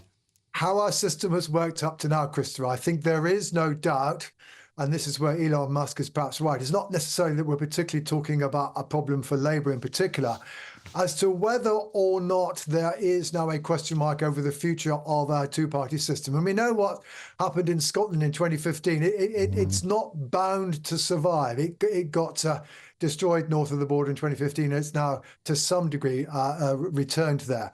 But, it's not difficult to play out, right? We do have a Labour government with a weak electoral base, facing a substantial policy challenge, which is already finding it difficult to take the electorate with it. We've got a Conservative Party that suffered by far and away its worst result ever back in July. And the question that does arise, indeed, is if indeed voters do become disenchanted with Labour to a greater extent than they are already, and they're not willing to go back to the Conservatives, where will they go? The answer might be reform, and certainly reform are up a bit in the polls. It might, however, be the Liberal Democrats. Who knows? They sometimes profited from protest politics in the past. It might be the Greens. But then the crucial point is, Chris, we do now have 3 other political parties other than Conservative and Labour across the UK who are now fighting elections across the UK as a whole. That is unprecedented. And, the share of the vote won by Conservative and Labour at the last election was a record low. So, yeah, there is a challenge to the two-party system. You can certainly play out scenarios as to how it may not survive. But I think at the moment we have to say it's a risk. What's going to happen? Well, in a sense, an awful lot depends on whether or not Labour can or cannot meet the policy challenges that they're facing. So, John Curtis, always an absolute delight to have your company, and whatever your take on it, Elon Musk certainly has put the cat amongst the pigeons. Now, before we go to the break, Chris Hope, I understand there's a break in line you got there from Lobby for us. Yes, a meeting just now with the PM's official spokesman. Our colleague Adam Cherry has been there. No response to number 10 about Elon Musk saying that establishment parties like Labour will be crushed at the next election. Embarrassed about Musk's comments? The PM spokesman says no. Keir Starmer looks forward to working with President-elect Trump and his new team. There we go. And that team, of course, will involve Elon Musk. Chris Hope, superb as ever. Now then, as Storm Burt hits the country this weekend, I'll be talking to a GB News viewer and pensioner for her thoughts on Labour scrapping the winter fuel allowance. I'm Martin Daubney on GB News, Britain's News Channel.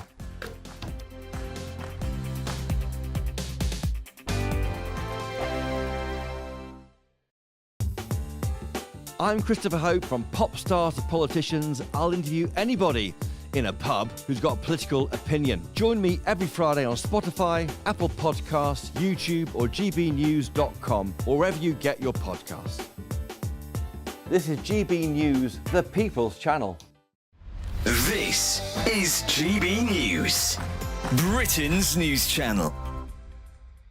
Online dating apps are still the go-to for millions of British adults, with 1 in 10 using them to look for a romantic connection. Yes, are you one of them? Let us know. But with many apps introducing subscription fees and complex algorithms, the world of online dating has never been harder to navigate. So who better to join us to discuss this than Mr. Tinder himself, Stefan Pierre Tomlin. You have been dubbed Britain's best-looking eligible bachelor. Yeah, so this happened back in 2016. Got an email from Tinder, and it was like, "You're the most swiped man on Tinder." So just explain to us, for viewers who don't know, what is swiping? What does that mean on Tinder? Yeah, so on Tinder, the app, if you swipe left, that means you don't like the person in front of you, and if you swipe to the right, that means you like that person. Do you mind still being associated with that? It's a good thing. Well, it made me who I am now, and I love sharing how I was successful, and now I'm like a dating expert. What's your situation now? Are you with anyone? Are you still single, paying the bill? So I'm seeing someone at the minute.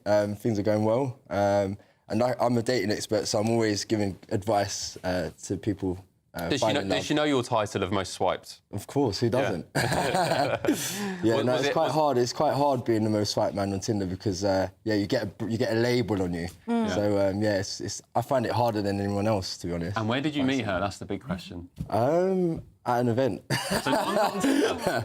Not on Tinder, ironically. So for all that trouble online, it's actually a real life rendezvous. Which I mean, I have met people on Tinder in the past, and it has worked. Well, it didn't work, but yeah. I need to know how to do the famous Stefan Smolder. That camera is not a camera. That is your best friend, that's your lover. So you really smiles from the camera, so it goes like this.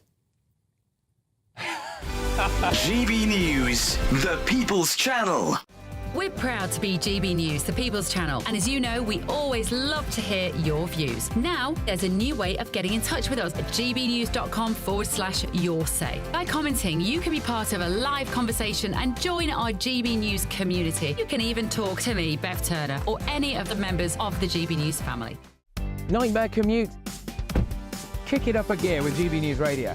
You can listen online and on DAB+, and on the GB News app. We're also on TuneIn and the Radio Player apps. From the school run to rush hour, get revved up with GB News Radio. We are the People's Channel, Britain's news channel.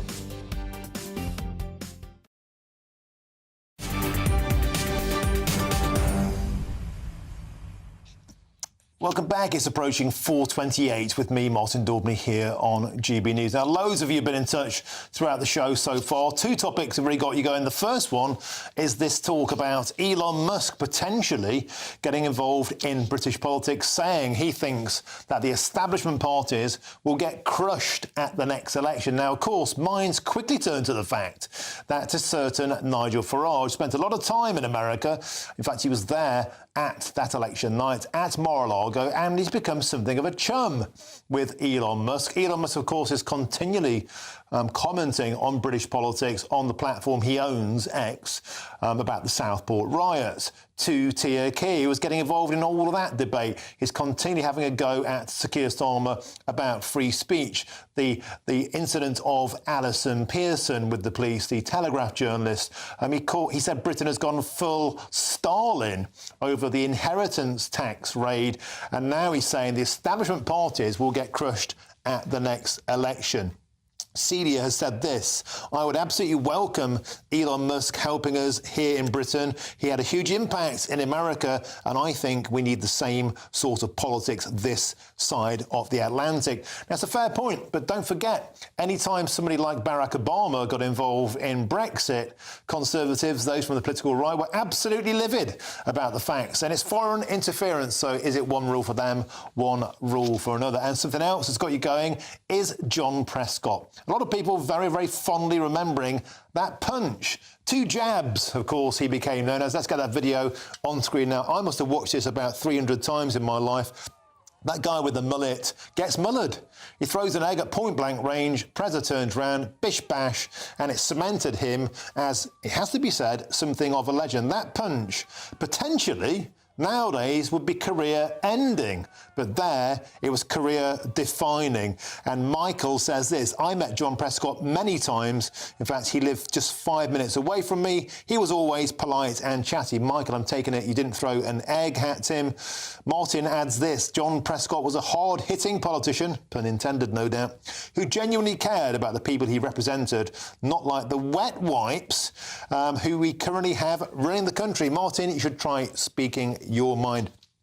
Here's the point I was making, though, earlier with Chris Hope, our political editor. Do you think, say, for example, Nigel Farage turned around and clumped somebody that threw a milkshake at him, would it be quite so celebrated these days? Or would they try and get somebody like that out of politics, sharpish, for being offensive and violent? Was that a moment in time, of its time, and would people be quite so forgiving now? There's one for you to ponder about. Please get in touch, use your way. gbviews@gbnews.com/your say.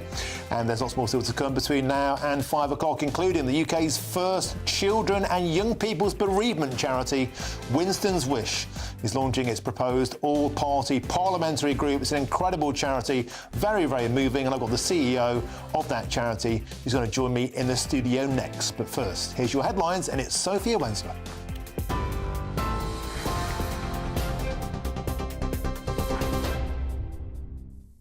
Martin, thank you. Good afternoon. These are your headlines at 4:31. The International Criminal Court has issued arrest warrants for the leader of Hamas, as well as Israel's Prime Minister, Benjamin Netanyahu, and the country's former defence minister. They say these warrants are as a result of alleged war crimes and crimes against humanity. In response, an Israeli foreign minister has said the ICC has lost, quote, all legitimacy with their absurd ruling. Meanwhile, a Hamas senior official has told the Reuters news agency that these warrants are an important step towards justice. Tributes have been paid to former Deputy Prime Minister Lord John Prescott, who has died at the age of 86 following a battle with Alzheimer's. His family said he'd spent his life trying to improve the lives of others, fighting for social justice and protecting the environment.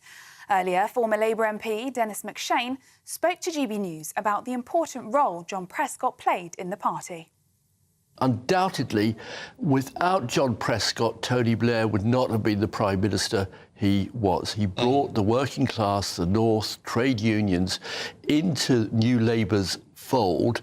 And there is a problem now, I think, that too many working people, they don't feel there's anybody there really speaking for them. John spoke for that half of Britain that perhaps has lost its voice today. Now, following reports yesterday that Ukraine has launched British Storm Shadow missiles into Russia for the first time, questions have been asked about potential Russian retaliation. Earlier, Shadow Defence Secretary James Cartledge told GB News that we need to keep supporting Ukraine. This is about providing weapons which will, in theory, put some pressure on the Russian front line to be pushed back. Of course, there is no, pardon the phrase, but magic sort of silver bullet in this conflict for Ukraine. They're in a very difficult position. They're facing a formidable foe. So I think it's been right to support Ukraine and to do so in every way we can. And we need to keep doing that, and we need our allies to keep doing that. In other news, the daughter of Captain Sir Tom Moore and her husband have been accused of repeated misconduct following a report carried out by the Charity Commission. The investigation found a misleading implication that donations from book sales would be made to the Captain Tom Foundation, an amount totalling almost £1.5 million. Commenting on the report, the family has described it as unjust and excessive, quoting that they, quote, never took a penny from the public donations raised by Captain Tom. And the second named storm of the season is forecast to bring snow, rain and strong winds to parts of the UK this weekend. Storm Bert has been named by the Met Office, with wind gusts of up to 70 miles per hour expected in some areas. Heavy snowfall could bring further disruption to parts of the country, while heavy rain is also likely, especially in western areas. Those are the latest GB News headlines. More in half an hour. For the very latest GB News direct to your smartphone, sign up to News Alerts by scanning the QR code or go to gbnews.com/alerts.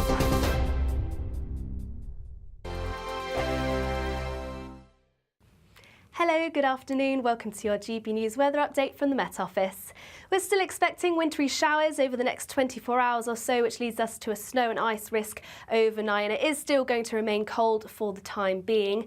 Any snow we saw across the southwest this morning is generally clearing away, but we're still remaining in that cold northern Arctic airflow, so a risk of snow is still on the cards. So many snow and ice warnings issued from the Met Office. We're expecting those wintry showers mainly around exposed coasts to start off with, though a few may feed inland overnight. But where we don't see those showers and we see clear skies, that's where we're expecting a sharp frost and some icy stretches. So do take care if you're out and about early on Friday morning. Across the north end, that's where we're seeing the bulk of those showers feed in from northern areas, mainly clipping around coasts of Scotland. These falling as sleet and snow, mainly above high ground, but we are still seeing some fall to lower levels too. But the main significant accumulations are going to be over high ground. It is going to be feeling cold in those brisk northerly winds, a few showers feeding into northern parts of Northern Ireland, northwestern England and northern parts of Wales too, with a few fleeting inland as well. And across the south, we are expecting some clear skies to start, but once again it is going to be feeling cold and there is a risk of frost and some icy stretches to begin. Now those wintry showers are set to continue mainly around western coasts and still with that brisk northerly wind making things feel cold, but there is also going to be plenty of autumnal sunshine around, but once again it is going to be feeling chilly. Highs of around 5 degrees for many, though around 7 in the southwest, so a little milder here but still on the cold side. And as we head into Friday evening, still those wintry showers around western coasts, and we're expecting some clear spells as well. So once again, a sharp frost overnight as we head into Saturday and some icy stretches. And that leads us in to an unsettled weekend as we welcome Storm Bert over the weekend too. So do stay up to date with our forecasts. The latest GB News travel. Good afternoon, I'm Jules Buckley. The Woodside Viaduct roadworks on the M8 eastbound causing queues, not helped by an earlier collision just around Anderston Cross at junction 19. Eastbound M62 towards Huddersfield 23 still queuing for a collision now on the hard shoulder. M2 coastbound in Kent, junction 5 towards Faversham at 6 remains closed off for investigation work causing queues back to the A2 through Sittingbourne, and that means London bound the M2 after junction 6, a lane blocked queuing back to 7 at Brenley Corner. Plenty of snow affecting roads in the south of the country this afternoon. In Devon, the A386 impassable between Folligate and Oakhampton, and between Sidford and Weston, the A3052 closed both ways due to snow, and it's queuing. You can stay up to date throughout the day by visiting our website gbnews.com.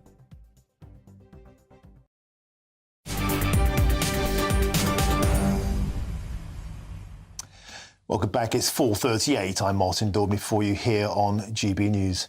Now, wonderful story here. The UK's first children and young people's bereavement charity, Winston's Wish, is launching its proposed all-party parliamentary group.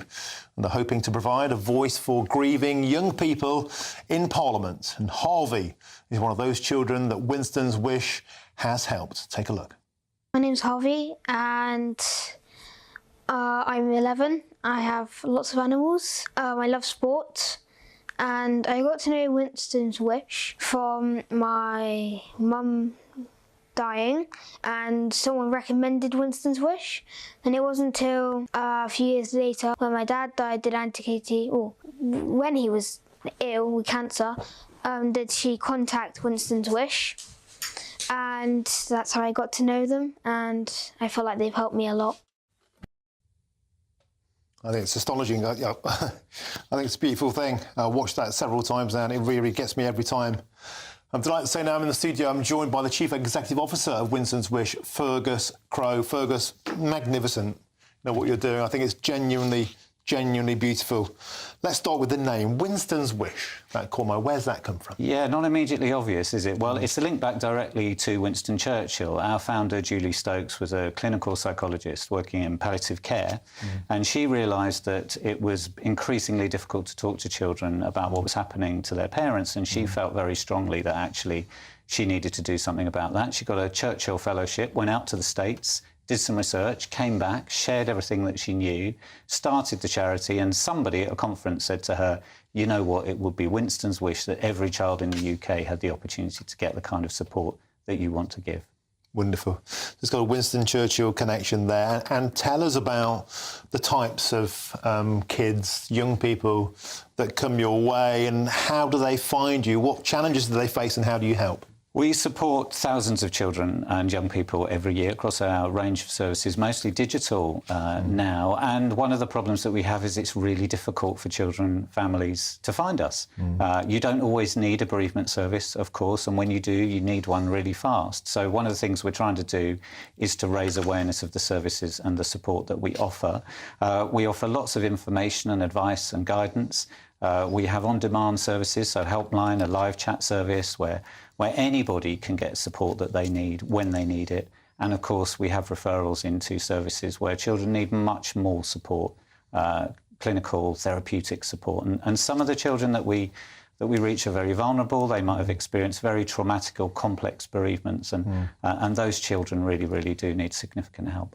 And a young lad there, Harvey, to lose his mum and his dad at such a young age, it's an incredibly demanding thing to even get your head around. How do you reach those kids? How do you get into their lives? What's the mechanism?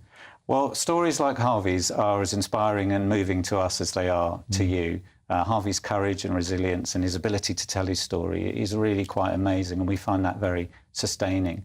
One of the ways we find that families get to us is through schools. Schools are incredibly important to us. And lots of word of mouth, lots of communities pass on the knowledge, and that's how they get to us. But of course, you can find us online at winstonswish.org, and that's the easiest and quickest way to get through, to get support. And Fergus, you're here today because you're launching an all-parliamentary group. So explain to our viewers what that is and what you're hoping to achieve. Yeah, thank you. Well, it's Children's Grief Awareness Week this week. And we've had really good support from a number of politicians over the years, but most recently from a Liberal Democrat MP, Christine Jardine, who's raised the issue in the House several times and found that there's been huge support for a better national conversation about grief and bereavement and children. So the idea of the APPG is to get parliamentarians, MPs involved in discussions about this issue. So one of the things we do know, for example, is that unresolved grief in childhood can lead to poor educational attainment, mental health and physical health issues. We think those are really serious issues, really significant issues. And that's why we're helping establish the APPG. And that's why we want people to write to their MPs and let them know there's an APPG, because in every constituency in the country, there are children and families who are struggling with the devastation of grief.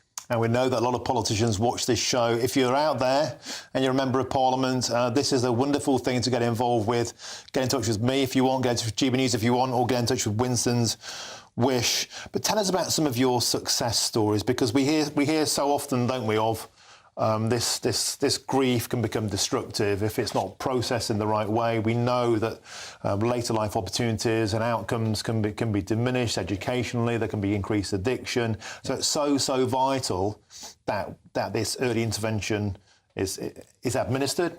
And so the quicker you get in, the better the outcome. Tell us about lives you've transformed and turned around. Yeah, I mean, that early intervention, it works. It works. And lots of people who've experienced grief and bereavement in childhood go on to lead fantastic lives, are very successful. We know that lots of successful people have gone through very difficult adverse experiences in childhood, like grief and bereavement. So, you know, there's two sides to the story. Actually, for us, it's all about equality of support, availability of support. We want every child to have that opportunity so they can go on and lead full and flourishing lives as they should. I think it's absolutely magnificent. I genuinely do. Thank you so much. I think it's inspiring. I still feel quite choked about that video of young Harvey there. But look, great stuff. Thank you. And that's Fergus Crowe, Winston's Wish. Thank you. Thanks, mate. Cheers. OK, let's move on. Now, something a bit different next. A banana duct taped to a wall. That's a bit of a gear change. But it's modern art, apparently, and it's sold for over $6 million. But look, it stopped me from crying. I'm Martin Daubney on GB News, Britain's news channel.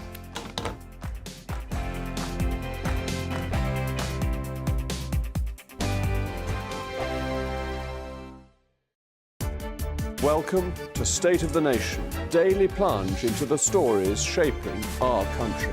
I'm Jacob Rees-Mogg, and Monday to Thursday we bring you the insights, the facts, the truth about how our country is being governed. Because what happens in Downing Street matters down your street. Tune in to State of the Nation every Monday to Thursday, 8 to 9 o'clock. Only on GB News, the People's Channel, Britain's news channel. Sunday with Michael Portillo from 11, only on GB News. In 2020, after almost 80 years, Oxford University's Pitt Rivers Museum removed its famous collection of shrunken heads with sewn-up lips and eyes made by the South American Shuar and Ashwar people. How do museums decide what should be shown and what should be confined to storage? Can controversial exhibits be left on display with suitable contextualisation in captions? Who would want to be a curator facing such controversial questions? For review, I'm delighted to be joined by journalist Eitan Smallman. Welcome to GB News. I think many people, when they hear that we're going to discuss museums or art galleries, think that it's going to be, that wokery question. But it strikes me, and I think it strikes you too, that this is not just about wokery at all. There are some really interesting ethical questions here. For example, I mean, let's start with this one, and there are several examples of it. Should we be displaying human bodies, the remains of human beings? Should we be displaying them in museums? Absolutely. It's not just the usual suspects, young snowflakes, who are objecting to these things. They're just naturally cultural shifts, and people of all ages and all political persuasions may feel uneasy about displaying human remains of any kind, especially human remains that have been taken against the will of the communities or taken violently. Hilary Mantel led a campaign to remove a 7-foot 7-inch skeleton of Charles Byrne, known as the Irish Giant, from the Hunterian Museum. He had specifically said that he didn't want to be displayed and didn't want to be taken by anatomists, and yet was displayed for a couple of hundred years until a couple of years ago. He hasn't had the burial he requested, but he's no longer on public display. GB News, the People's Channel. Join me, Camilla Tominey, for a frank and honest discussion with those in power that cuts through the spin and gets to the heart of the issues shaping our nation.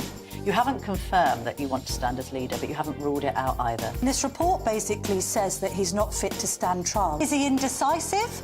Incompetent? I deliver the dose of reality Westminster needs. That's the Camilla Tominey Show at 9:30 every Sunday on GB News, the People's Channel, Britain's news channel.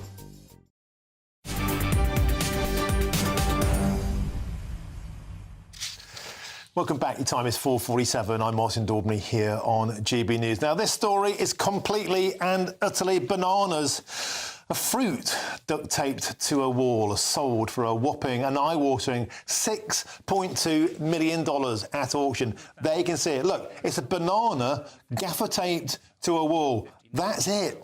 It's a piece of fruit gaffer taped to a wall, and it's sold for $6.2 million. The definition, is it, of somebody with more money than sense, or am I completely missing something? Because it's simply unbelievable. Nice pun. Wallop. Now that I'm joined by the arts critic Estelle Lovett, who joins me now. Estelle, are you about to tell me that I'm a complete Philistine and I'm missing the point? It's not merely a banana duct taped to a wall. It has a huge philosophical significance that I'm completely missing. Actually, it does, but you're not completely missing it. You're talking about it, and I'm sure that you and all your listeners and viewers are art collectors without even knowing it. I mean, how many of us have got bananas in our fruit bowl? But the thing is that what makes this an enlightening wonder of the art world and proves that even a struggling art market spends big on a spectacular phenomenon such as this banana. It's really interesting. What makes it art is that the artist said it's art, and was exhibited in a gallery, in art fairs, and now it's been sold at auction in New York Sotheby's. So it's not just a banana, and it's conceptual art. So with conceptual art, what you're buying is the idea and the concept, which is actually more important than the finished artwork, and it's been like that since the 1960s. But Estelle, the thing about this that's even more astonishing is that the person who won the auction doesn't even get the banana. Because guess what? The banana rots. It's a real banana. It's not even a plastic banana. It's not even a jewel-encrusted banana. It's an actual real banana, which has obviously a shelf life no longer than a former Prime Minister. Help me to understand why a piece of gaffer tape that was bought, incidentally, by a Chinese crypto billionaire, Justin Sun. Maybe he's got more money than sense. He's worth over $1.5 billion. So what's $6 million to him? But what is the concept? What does it mean? So first of all, it's a humorous, witty and amusing jibe at all sorts of things. It's multifaceted, and you're right, it is a real banana, and the real banana does rot and go off if you don't eat it, although the buyer has said he will eat it. So now the artwork becomes part of him, and we can trace that back to all sorts of artists. I mean, Salvador Dali, when his wife passed away, Gala, he said he wanted to eat her so that she'll always be a part of him. So this banana is going to be part of the new buyer. And Martin, if you were to buy it, right, then it would come with a certificate of authentication and a list of instructions so that you would know exactly what to do should the banana rot on your wall within a few days and you want to entertain your guests and show them how artistic and how cultured you are. And also, don't forget the title, comedian. Now, when we think of a banana, we think of slipping on a banana skin, a classic device for the humour and the funny skits in the Carry On films, for example.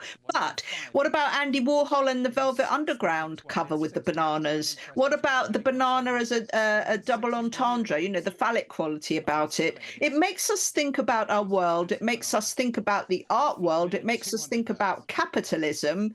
And perhaps it's also saying that artists are no longer starving in a garret, because when it was exhibited at the art fairs, it was eaten one of the bananas were eaten a couple of times. So then, for another 35 cents, the artist went and got a new one. So we're all artists. I'm waiting for somebody to say, actually, is this cruelty to bananas now? Well, I think you're absolutely right. It is. Certainly, I like the clown reference, because what kind of clown would spend £6.2 million on a banana? Hey, that must be me, an absolute Philistine. A rich clown. But the thing is that if we think of it as being separate, it's not traditional visual art as we know it, obviously. It's something else for the viewer to focus on. But then when the camera was invented in 1839, people thought the art world and painting and artists were all going to die of starvation because nobody would want to buy a canvas. And the Impressionists prove us wrong, but the critics at the time said, don't go and see the Impressionists' artwork. It's the work of madmen. So good conceptual art leaves us with actually nothing for us to process other than, if you can't make sense of it, it's good conceptual art. There we go. Estelle, love it. That was an amazing attempt to make me cultured, an amazing attempt to educate me and make me less of a Philistine. I think actually it was like a banana going in one ear and out the other, because as far as I'm concerned, it's a banana gaffer taped to a wall. But thank you very much, Estelle Lovett. Superb to have you on the show today. Thank you very much. Now, loads of you have been getting in touch with your thoughts on the big stories of the day. Let's go through a few of those now. John says this: I gained so much respect for John Prescott when he walloped that man. He showed us he had guts. Let's get the pictures up again of John Prescott clumping that fella with the mullet. It showed us that he had guts and he could stick up for himself. And Linda adds this. Here it is. I don't agree with John Prescott's views, but at least he had a bit of fire in his belly. Look at it. Once again, bish bash. There it is. Gave a little clump to that fella who got the egg on his back of his head there. Nothing like these politicians these days. Michael says this. I met John Prescott a few times. He was always so polite and chatty. Well, luckily you didn't throw an egg at him. I don't think you'd had much of a chat with him then. You'd have had more of a bash. And Martin has this. John Prescott was a hard-hitting politician, see what he did there, who genuinely cared about the people he represented, not like the wet wipes we have these days. And again, as I say, tributes continue to pour in for the former Deputy Prime Minister John Prescott, who has died aged 86, and former Labour MP Stephen Pound will be in the studio next, reminiscing. I'm Martin Daubney on GB News, Britain's News Channel. Now, here's your weather.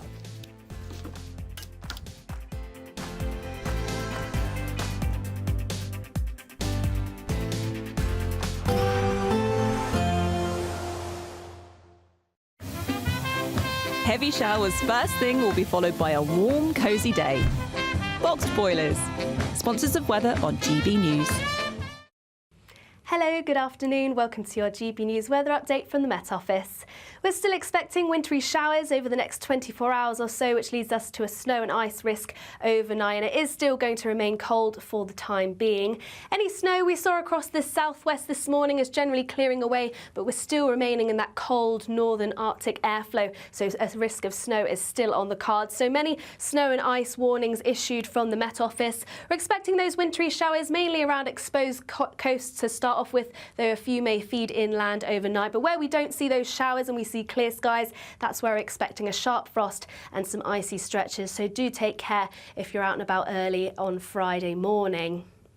Across the north end, that's where we're seeing the bulk of those showers feed in from northern areas, mainly clipping around coasts of Scotland. These falling as sleet and snow, mainly above high ground, but we are still seeing some fall to lower levels too. But the main significant accumulations are going to be over high ground. It is going to be feeling cold in those brisk northerly winds, a few showers feeding into northern parts of Northern Ireland, northwestern England and northern parts of Wales too, with a few fleeting inland as well. And across the south, we are expecting some clear skies to start, but once again it is going to be feeling cold and there is a risk of frost and some icy stretches to begin. Now those wintry showers are set to continue mainly around western coasts and still with that brisk northerly wind making things feel cold, but there is also going to be plenty of autumnal sunshine around, but once again it is going to be feeling chilly. Highs of around 5 degrees for many, though around 7 in the southwest, so a little milder here but still on the cold side. And as we head into Friday evening, still those wintry showers around around western coasts, and we're expecting some clear spells as well. So once again, a sharp frost overnight as we head into Saturday and some icy stretches. And that leads us in to an unsettled weekend as we welcome Storm Bert over the weekend too. So do stay up to date with our forecasts. Expect a warm front, moving from the kitchen right through to the rest of the house. Boxed boilers, sponsors of weather on GB News. The latest GB News travel. Good afternoon, I'm Jules Buckley. Glasgow, eastbound M8 around Anderston Cross at 19, still slow in the roadworks there, not helped by an earlier collision. Now the northbound M6, there was a breakdown just after Wolverhampton at 10. That's now cleared, the congestion hasn't though. Queues for an earlier bumper 2, northbound M40 around Bicester at 9. Anti-clock M25, a breakdown blocking lane 1 just after Brentwood 28. That's slow. Clockwise M25 at Chorleywood 18, queuing for an earlier bumper there. All the lanes are back open. The coastbound M2 in Kent closed. Junction 5 towards Faversham at 6 and queuing for investigation work. And in Hampshire, the westbound M27 Hedge End towards Eastleigh. That's junction 7 to 5. A lane shut for a breakdown. That's causing big delays on the approach there this afternoon. And that's the latest. You can stay up to date throughout the day by visiting our website, gbnews.com. This is the final week to grab your chance to win Christmas on Us this year. There's £20,025 in tax-free cash. There's £5,000 to spend on gifts for all the family. There's £500 to spend in your favourite supermarket. And a festively themed GB News goodie bag. We'll get it all to you in time for the big day. For another chance to win, call 0903 681 3232. Calls cost £2 plus your network access charge. Text cash to 63232. One entry costs £2 plus one standard network rate message, or text bonus to 63232. 5 entries cost £5 plus one standard network rate message. You can enter online at gbnews.com/win. Entries start from just £2, or post your name and number to GB09 PO Box 8690 Derby DE1 9TT. UK only. Entrance must be 18 or over. Lines close at 6 p.m. on the 22nd of November. Please check the closing time if listening or watching on demand. Good luck. This is Britain's Newsroom, where your voice matters. It's just astonishing. With expert analysis and honest opinion, we don't just keep you informed. We bring you unique perspectives you won't see anywhere else. Can't argue with any of that. When the news happens, it happens here. On Britain's Newsroom, weekdays from 9:30 a.m. Only on GB News. Join me, Nana Akwe, for an informative, interactive news programme with a difference. It's fun. No, he didn't say that, Dave. I'm so surprised. I think there's an element of truth to that. Join me from 3 p.m. every weekend, only on GB News, Britain's news channel. Every Saturday, 10 till 12, we'll bring you all of the news that you need to know. We'll also remind you that there is so much to smile about. It's my favourite time of the week. I get to relax, enjoy some light-hearted stories, and let Ellie teach me about fashion too. That's Saturday Morning Live, every Saturday, 10 till 12. Only on GB News, Britain's news channel.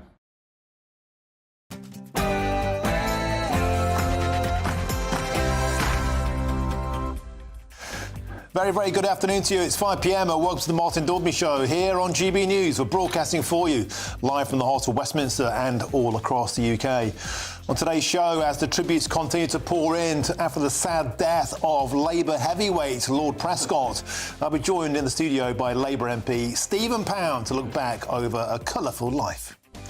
And Elon Musk has declared that all establishment parties will get crushed at the next British general election.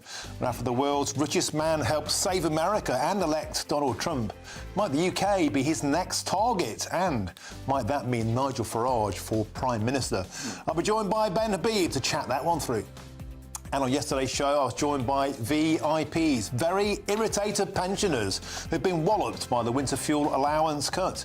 Today, we'll hear the heartbreaking tale of Evelyn, an OAP, age 76, who thinks that she'd get better treatment in Britain if she arrived here via a dinghy. And Harry Miller, the free speech warrior and the founder of Fair Cop UK, there he is, manspreading. The man who beat the government on non-crime hate incidents. Well, Harry has struck again. This time, Harry has arrested a policeman that he feels was harassing him. Pretty soon on GB News, it's Miller time. And a 71-year-old Santa Claus has been sacked by the charity he volunteered for after he made anti-Labour jokes about Sir Keir Starmer on social media. I'll be joined by sad Santa Paul Cleary to try and make sense of this cracker's decision by Christmas killjoys. That's all coming in your next hour.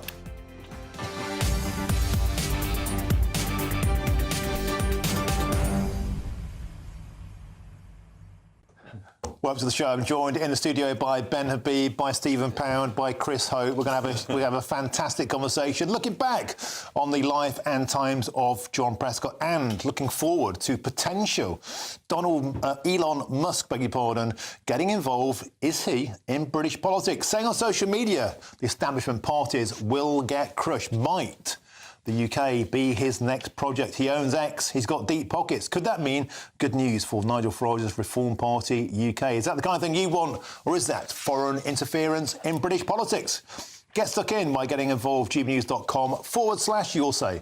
But now it's your headlines, and here's Sophia Wensler.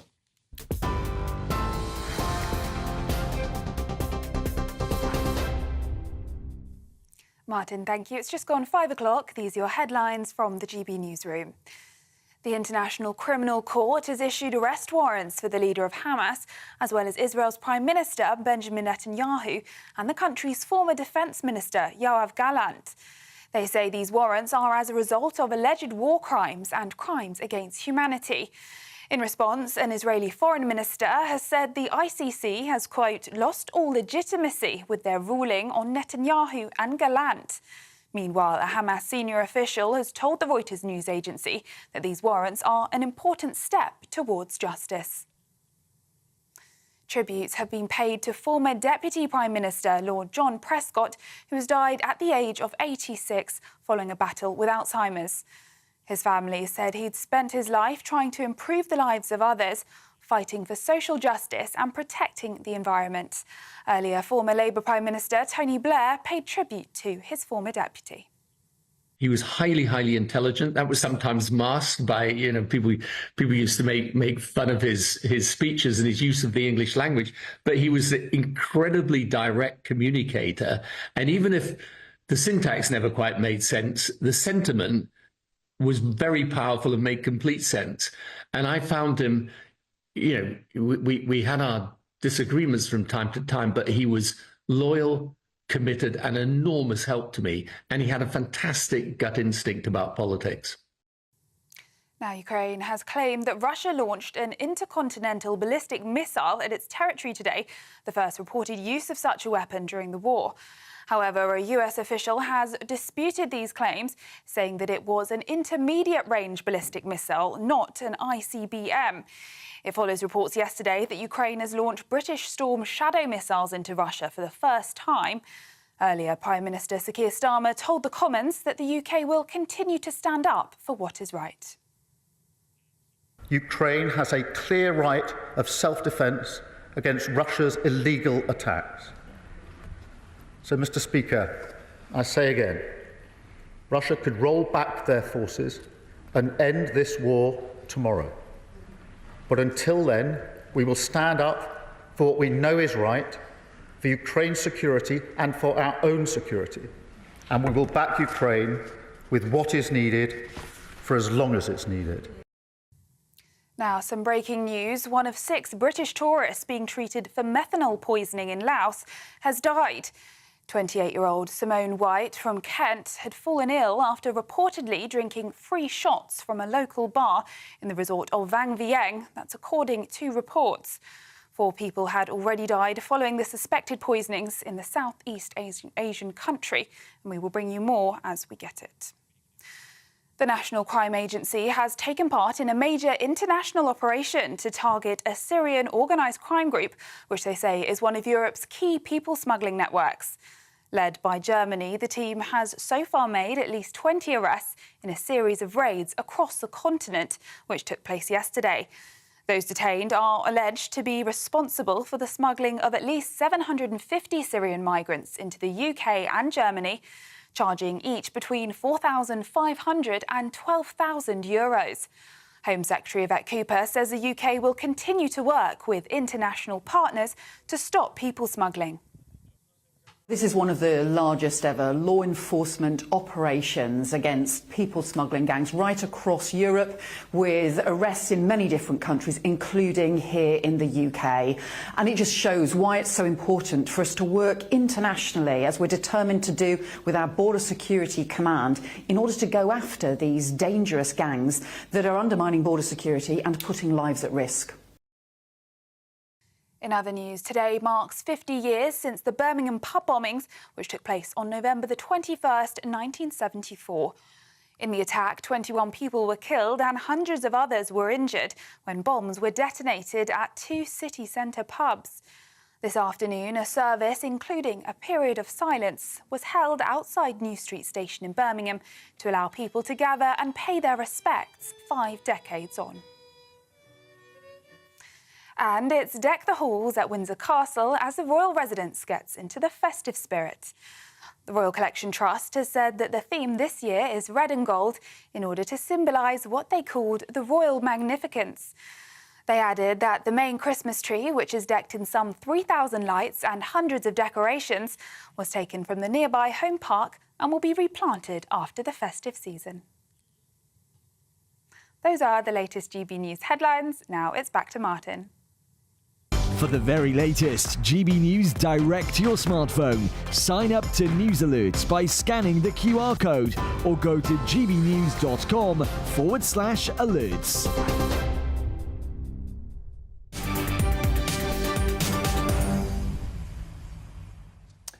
Thank you, Sophia. Now, the King has paid tribute to the former Deputy Prime Minister John Prescott, who has died at the age of 86 following a battle with Alzheimer's. The King said, "I am deeply saddened to learn of the death of Lord Prescott. I remember with great fondness his unique and indomitable character, as well as his infectious sense of humour." Well, joining us now to discuss this is our political editor, Christopher Hope. And also, I'm joined by Stephen Pound and Ben Habib for their reflections. But let's start with you, Christopher Hope. Chris, so the tributes pouring into Preza.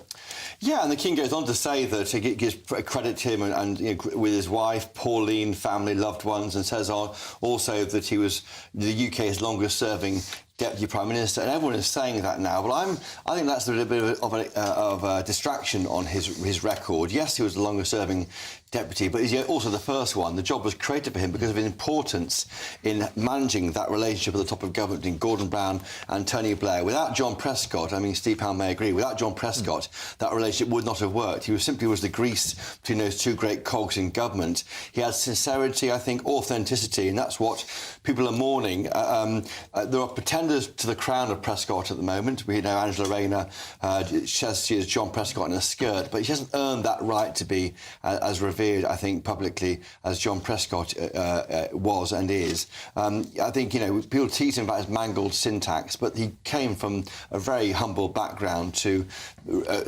astride 3 government departments, environment, transport and the regions. And people knew what he meant when he said things. I mean, he's complicated, I think, and was controversial, but well-liked. I mean, looking back to the moment that many viewers and listeners will look back fondly was when he punched a voter called Craig Evans on a visit to a rural. It's on TV now. There's the punch, and there's the egg, and there's the punch. What came first, the chicken and the egg and the punch? In fact, it was the egg, then the punch from Craig Evans at point-blank range. That should have been a career-ending moment for any politician. You know, the number one in the rule of being in politics is don't punch voters if you want their support. But he got away with it because... Not on camera. Not on camera, Steve Pound. But he got away with it, didn't he? Because I think it was seen as part of the innate part of the man, that he, you know, a pre-war baby, brought up in the 50s and 60s, you punch someone if they had a go at you like that. And finally, Tony Blair said, it's John being John. John is John. What can you say? And in fact, 2 jabs, Prescott, not 2 jags, went up in estimation of many people. He did, and while I'm still trying to raise the vision of John Prescott in a skirt for Angela Rayner, Craig Evans, in fact, the mullet who was mullered there, He's even issued his own statement today, right? Yeah, Craig Evans is still going. He's a farmer in North Wales. He has issued some remarks today to the Press Association. They maybe come up on screen now, but he said very clearly there we have it. No regrets. It's a long time ago. It's what it is.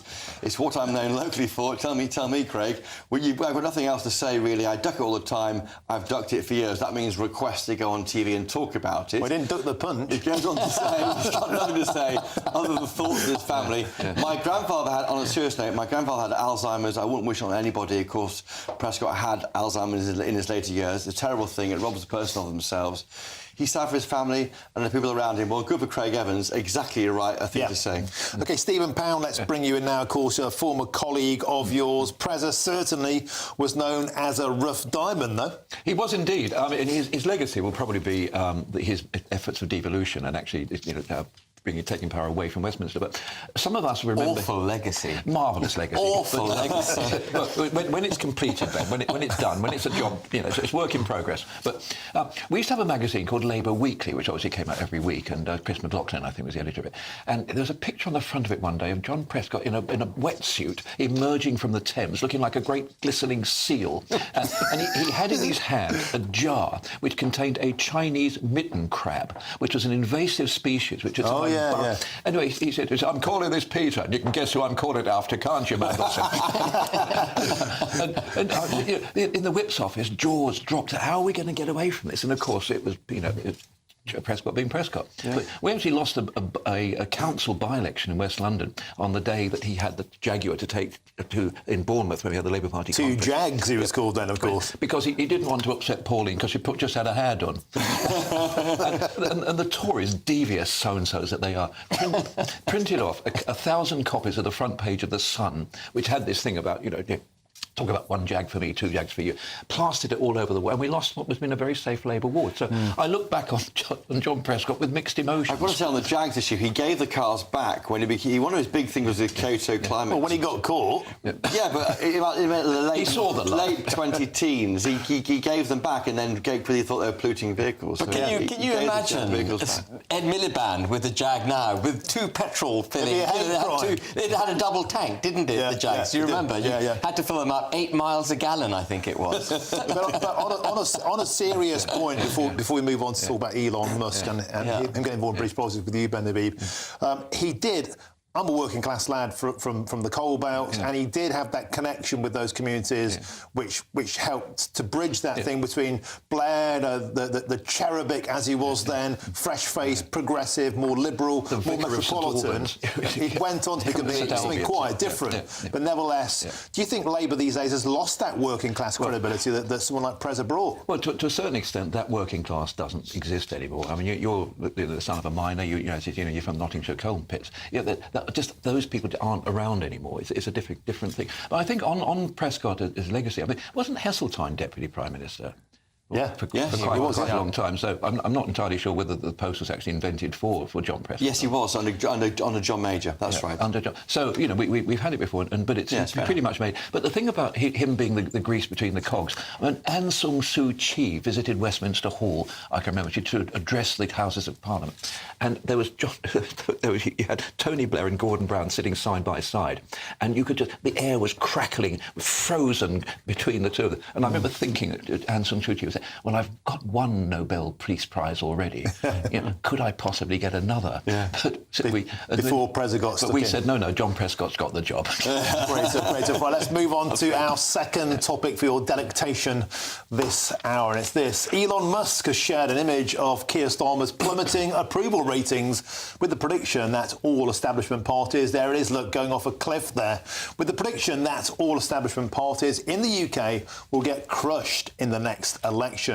Now, the big question is, after the world's richest man helped to save America and elect Donald Trump, might the UK be his next target? Well, I'm joined in the studio, as you've seen, by the former Deputy Leader of Reform UK, Ben Habib. Ben, Is this something which would be useful to the political right? Elon Musk has been very, very critical of Keir Starmer over Southport, the riots, people being arrested over their Facebook posts over what he's calling a Stalinist land grab on the farmers' tax. Left, right and centre have been very, very critical. He's got deep pockets. He owns a social media platform. Could be a huge asset.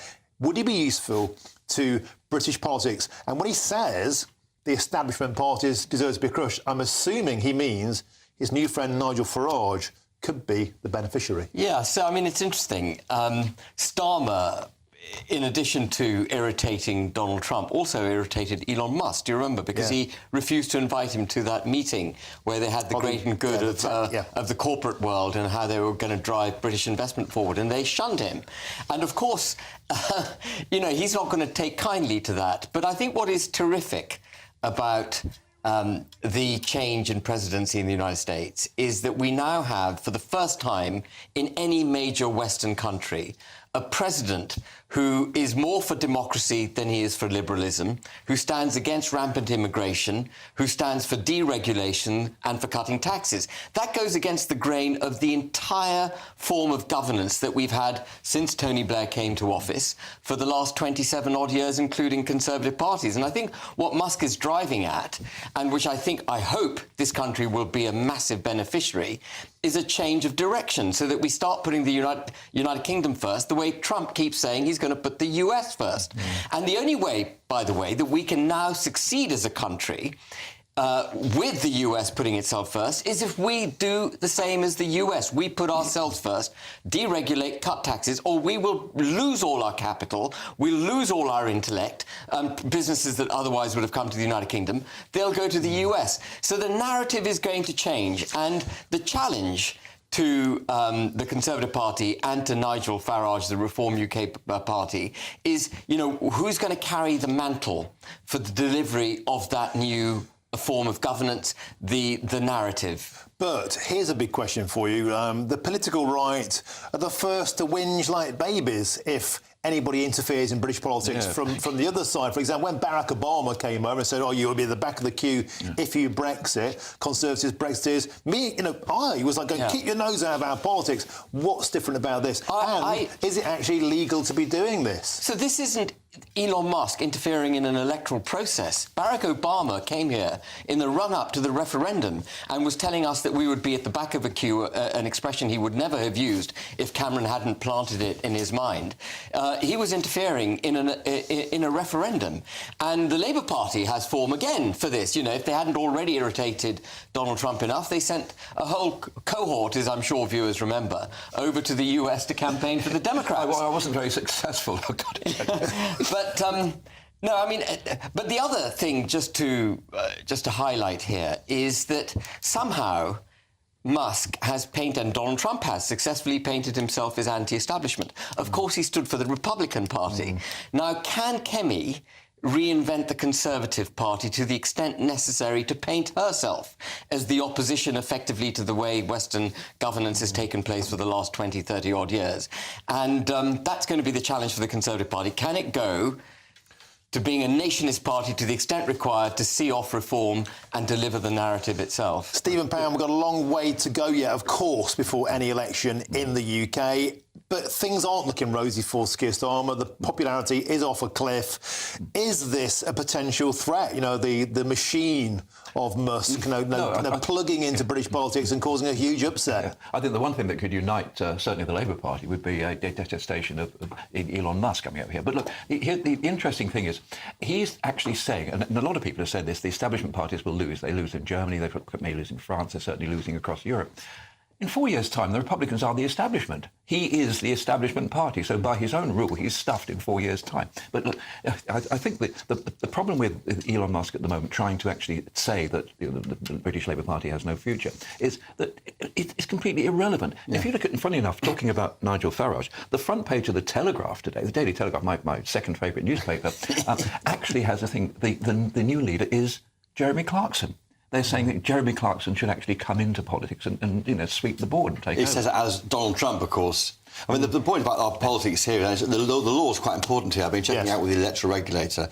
They say only individuals on the UK electoral register, including overseas voters who can vote, of course, or UK-based or UK-linked organisations, can donate to political parties. So his value, of course, has been the world's richest man, but it's very hard for him to spend money in our democracy. He's actually South African, isn't he? Well, indeed. I mean, it may be a connection. Maybe but he owns a social media platform which could signal boost anybody who he annoys. It's already changed. It's not the electorate. But it's already changed politics. I absolutely, without a shadow of a doubt, some of Donald Trump's success is down to the fact that he could get a fair hearing on X or Twitter.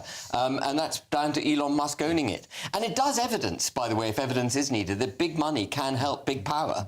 And but I agree with you. It's interesting painting themselves as the anti-establishment party.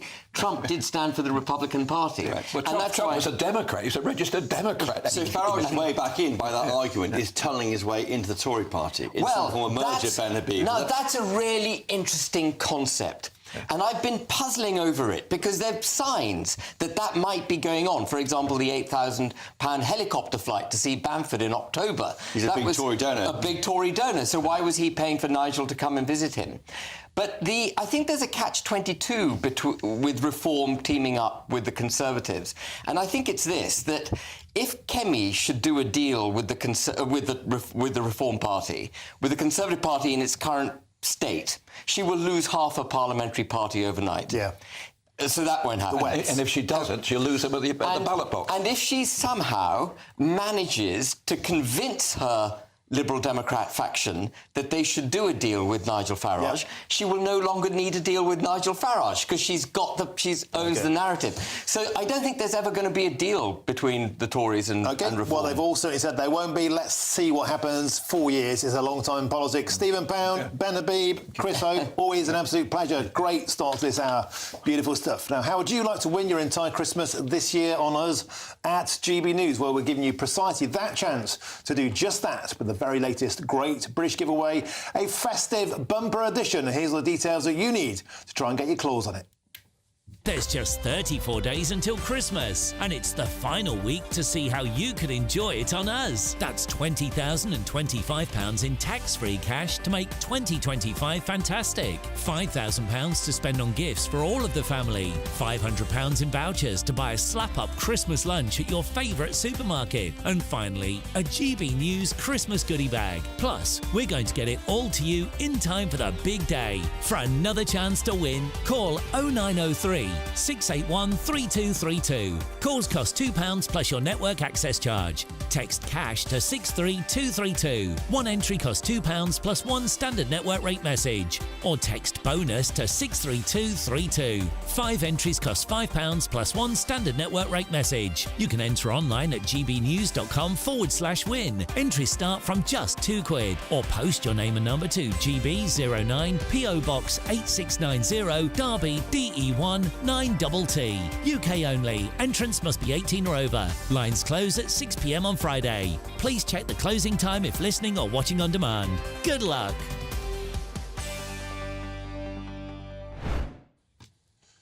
I've got some breaking news for you now, and it's this. The Telegraph has reported that Essex Police has dropped the investigation into Allison Pearson over her tweets. And to repeat that, the Telegraph reported that Essex Police has dropped the investigation into Allison Pearson over her tweet. Quick reaction from you, Chris Hope. This is according to the Telegraph newspaper online, reporting right now. Waiting to hear from Essex Police. They are saying it has now dropped the investigation amid mounting criticism, including from Boris Johnson, who called it inquiry an appalling attack on free speech. The question now is this the high watermark in this going after people for tweets? This may be the beginning of the end of this particular period of our policing. Ben Habib, could react. I'm absolutely delighted. It felt like we were in a dystopian, Kafkaesque world, and it's absolutely right that they should drop that investigation and they should repeal the laws pursuant to which that investigation took place. Complete nonsense.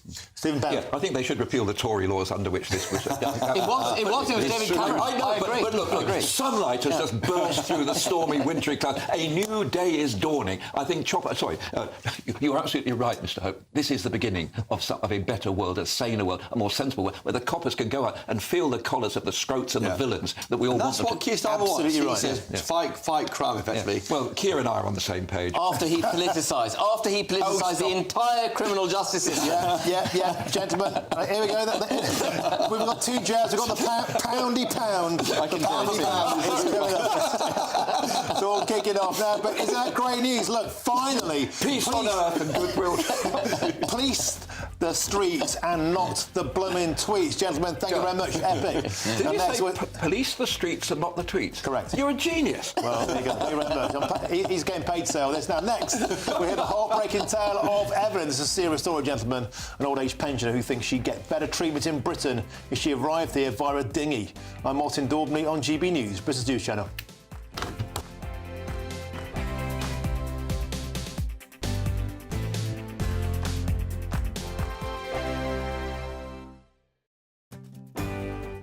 I'm Michael Portillo. This is GB News, the People's Channel, Britain's news channel.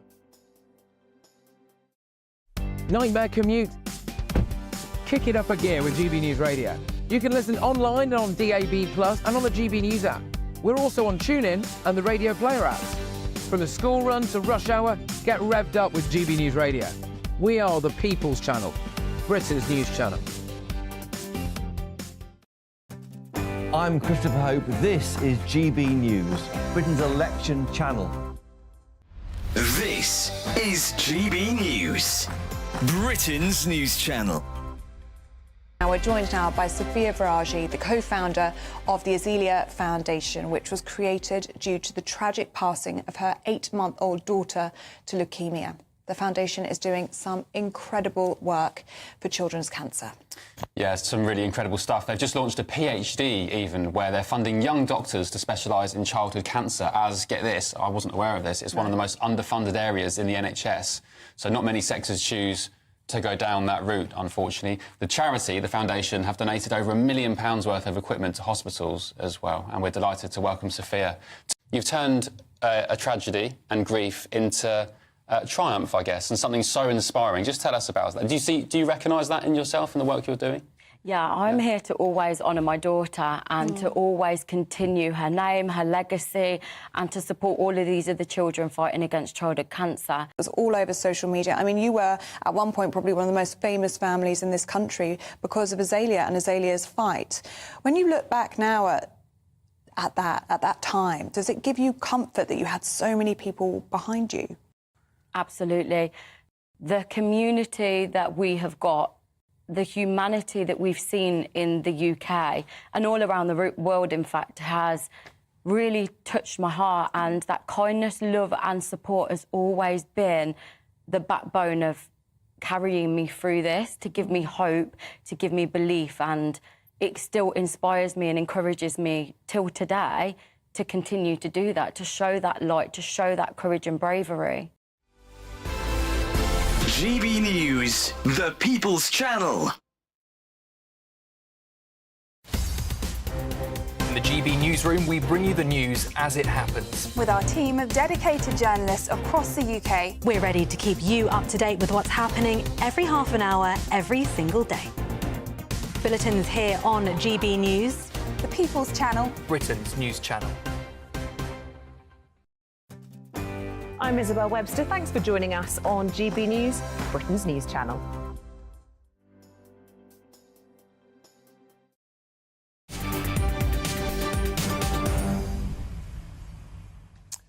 Welcome back. Your time is 5:29. I'm Martin Daubney here on GB News. Now, to repeat that breaking news, The Telegraph reports that Essex Police has dropped the investigation into journalist Allison Pearson over her tweet. Let's get some instant reaction now from Harry Miller, the free speech warrior and, of course, the founder of Fair Cop. Harry, it's Miller time.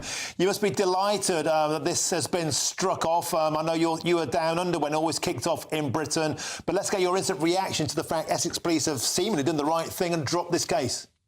Well, you say they've done the right thing, but they did the wrong thing in the first place. This was never going to go anywhere. This was never going to be a charge. This was never going to see the inside of a court.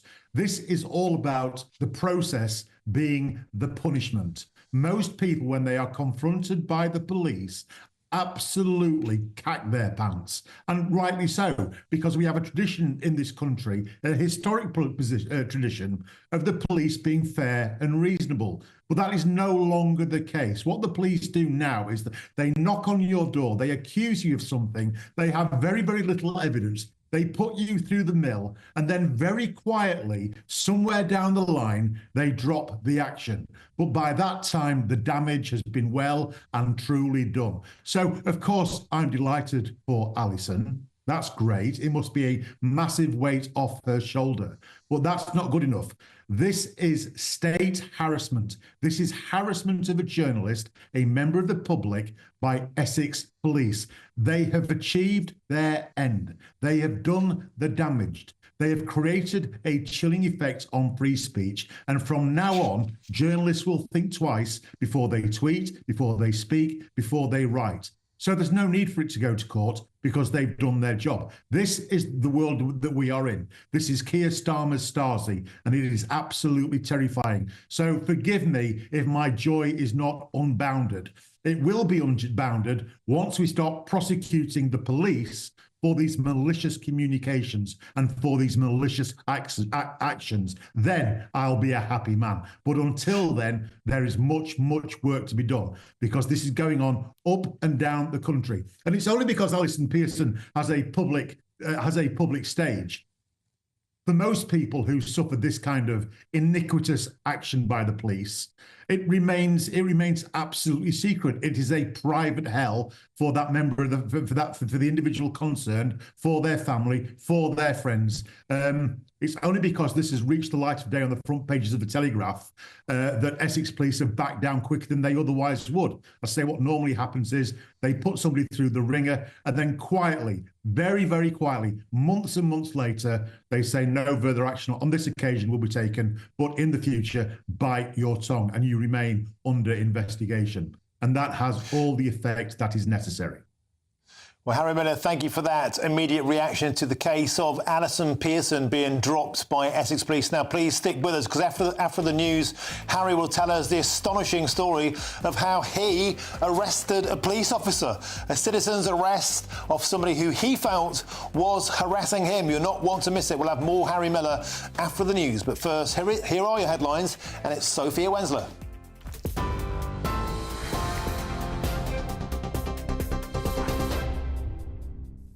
Martin, thank you. These are your headlines at 5:32. The International Criminal Court has issued arrest warrants for the leader of Hamas, as well as Israel's Prime Minister, Benjamin Netanyahu, and the country's former Defence Minister, Yoav Gallant.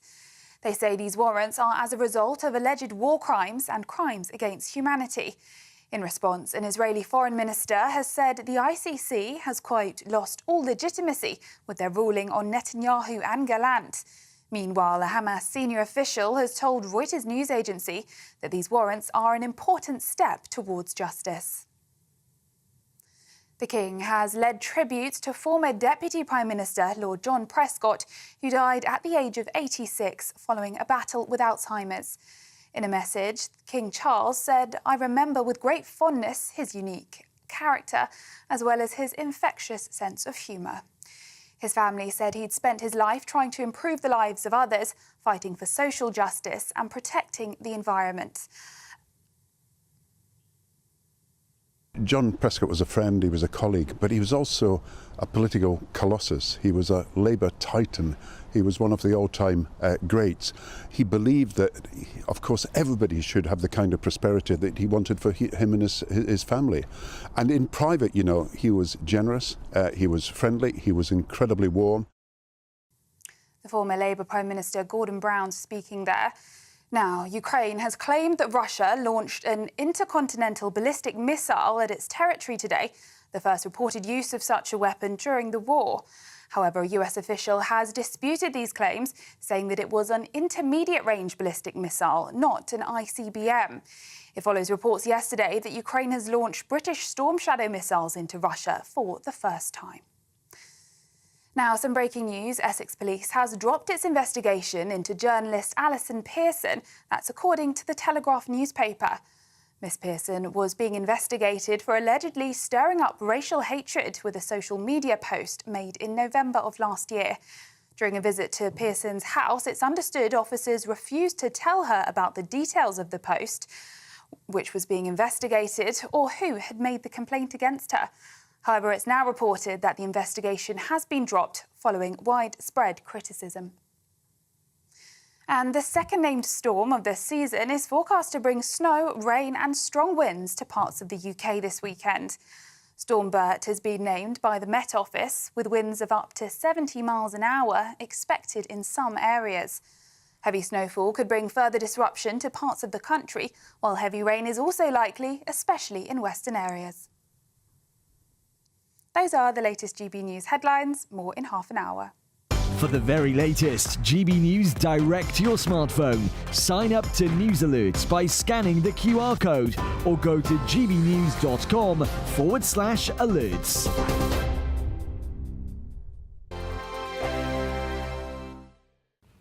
Hello, good afternoon. Welcome to your GB News weather update from the Met Office. We're still expecting wintry showers over the next 24 hours or so, which leads us to a snow and ice risk overnight, and it is still going to remain cold for the time being. Any snow we saw across the southwest this morning is generally clearing away, but we're still remaining in that cold northern Arctic airflow, so a risk of snow is still on the cards. So many snow and ice warnings issued from the Met Office. We're expecting those wintry showers mainly around exposed coasts to start off with, though a few may feed inland overnight. But where we don't see those showers and we see clear skies, that's where we're expecting a sharp frost and some icy stretches. So do take care if you're out and about early on Friday morning. Across the north end, that's where we're seeing the bulk of those showers feed in from northern areas, mainly clipping around coasts of Scotland. These falling as sleet and snow, mainly above high ground, but we are still seeing some fall to lower levels too. But the main significant accumulations are going to be over high ground. It is going to be feeling cold in those brisk northerly winds. A few showers feeding into northern parts of Northern Ireland, northwestern England and northern parts of Wales too, with a few fleeting inland as well. And across the south, we are expecting some clear skies to start, but once again it is going to be feeling cold and there is a risk of frost and some icy stretches to begin. Now those wintry showers are set to continue mainly around western coasts and still with that brisk northerly wind making things feel cold, but there is also going to be plenty of autumnal sunshine around, but once again it is going to be feeling chilly. Highs of around 5 degrees for many, though around 7 in the southwest, so a little milder here but still on the cold side.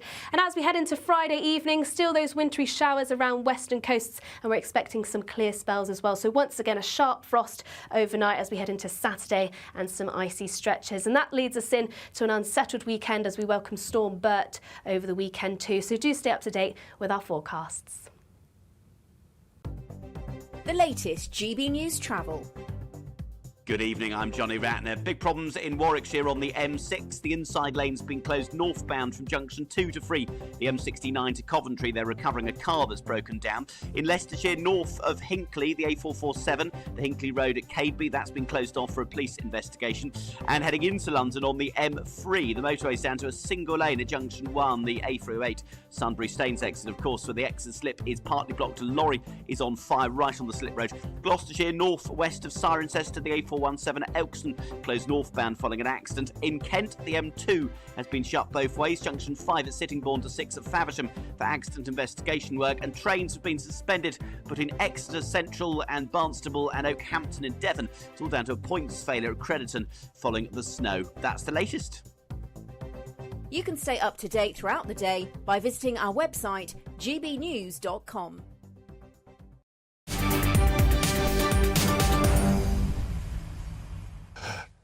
Welcome back. Your time is 5:39. I'm with you here, Martin Daubney, on GB News. Now, we've got more now on the breaking news story this hour.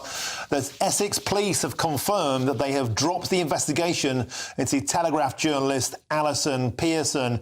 Now, in a statement they have just issued, it says this: "We investigate crimes reported to us without fear or favour. We're sometimes faced with allegations of crime where people have strong opposing views. And that's why we work so hard to remain impartial and to investigate allegations regardless of where they might lead." Well, let's get some immediate reaction to that statement now, because I'm rejoined by the founder of Fair Cop, and that is the free speech warrior, Harry Miller. Harry, I can see you there grimacing, smirking at that statement from Essex Police. What's your immediate reaction to it? No, there is absolutely no need whatsoever for the police to investigate a member of the public based on an allegation and just see where it goes. That's not policing without fear or favour. That's policing without common sense and without any reference to either objective evidence or the law.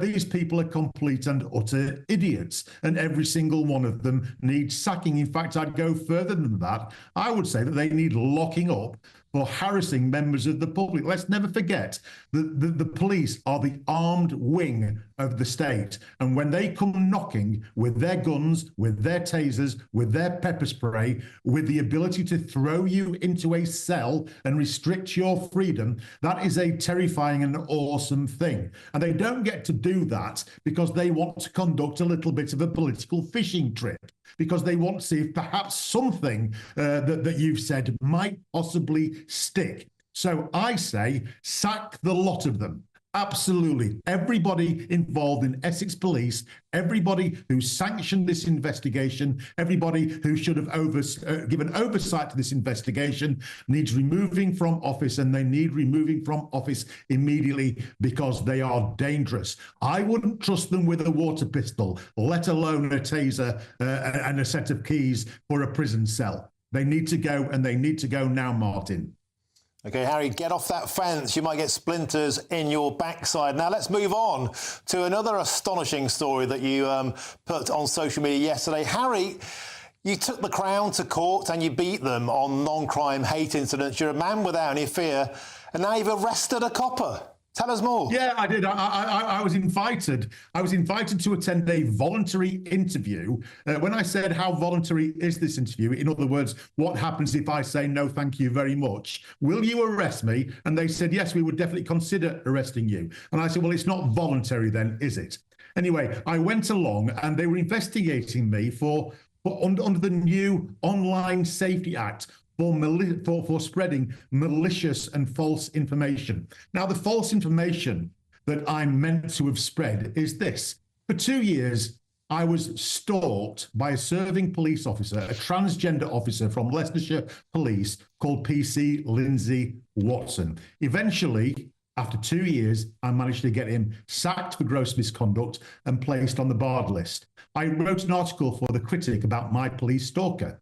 And unfortunately, I referenced my stalker as a he. I said, make no doubts, I was not stalked by a woman. I was stalked by a man who identifies as a woman. And this apparently was me spreading misinformation. And this misinformation was so bad that it had caused Lindsay Watson serious psychological harm, and therefore the police decided that they needed to investigate me for that offence. Now, there's two problems with that. The first one is what I said was absolutely true. I was stalked by a male. Simple as that. I don't care that he wears a dress and has a ponytail. He's a male. So that's true. The second problem is, this is a tweet that I put out, I think, on the 27th of October, 2023. The act only came into force on the 31st of January of this year. So it couldn't possibly have been a crime. It could not possibly have been a crime. Now, on that basis, what I decided to do was to not simply allow them to let me go and do no further action. I decided that this was harassment of me by the police with the threat of arrest, with the threat of violence. And so I enacted PACE Section 24 and I conducted a citizen's arrest on the detective sergeant under the Prevention from Harassment Act 1997. And Martin, I can tell you now, you should have seen his face. He looked like he'd been slapped in the chops with my sweaty sock. He was absolutely astonished and said, you can't arrest me. And I said, sorry, my old son, but I just did. I need now to take you down to the custody suite so that you can be processed in the same way that you would process me. And he said, well, we're not going anywhere near the custody suite. I said, well, in that case, you better get me some other police officers. So lo and behold, 4 police officers turned up. I mean, you know, if you have a burglary, no police officers turn up. But if you arrest the detective sergeant, 4 of them turned up. Absolutely amazing, Martin. They again all looked like their world was about to drop out of their bottoms because they'd never seen anything quite like it. They immediately de-arrested the detective sergeant and told me that this wasn't a criminal matter, this was a procedural matter, and I needed to deal with it in that way. I told them this is absolute nonsense. This detective sergeant has harassed me with a threat of violence because he threatened to have me locked up and to restrict my freedom, and therefore I had every right to arrest him. I made a citizen's arrest, and that they are failing in their duty to now follow it through. Harry, just very quickly, if we could. I mean, they obviously annoyed you. You sent me the audio and the video of this. We're not allowed to show it for legal purposes, but it was quite an eye-opener. But seriously, mate, you've got a thick skin. Is it really the right thing to do? Does it warrant you arresting the old Bill?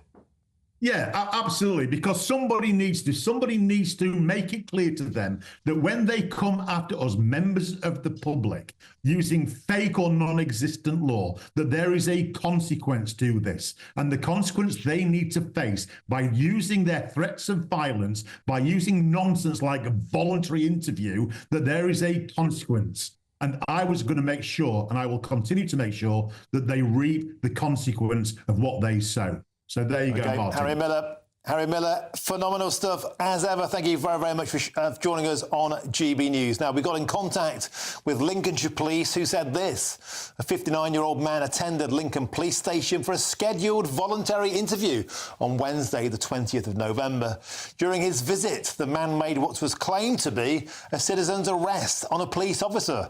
This had no basis in law. Harassment is a summary-only offence. A citizen's arrest can only be made for indictable or triable either way offences. The man later left the police station having spoken with officers. Now, we've got some more breaking news for you here, and it's this. Former US Representative Matt Gaetz has withdrawn his name from consideration as President-elect Donald Trump's Attorney General, saying his confirmation was becoming a distraction. I'm Martin Daubney on GB News, Britain's News Channel.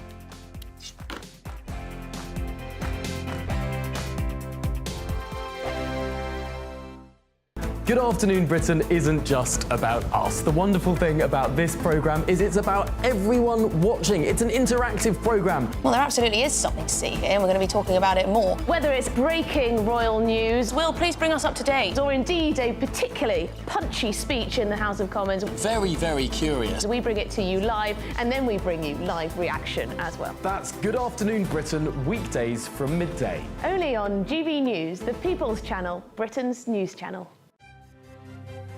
GB News Breakfast. Every day from 6 a.m.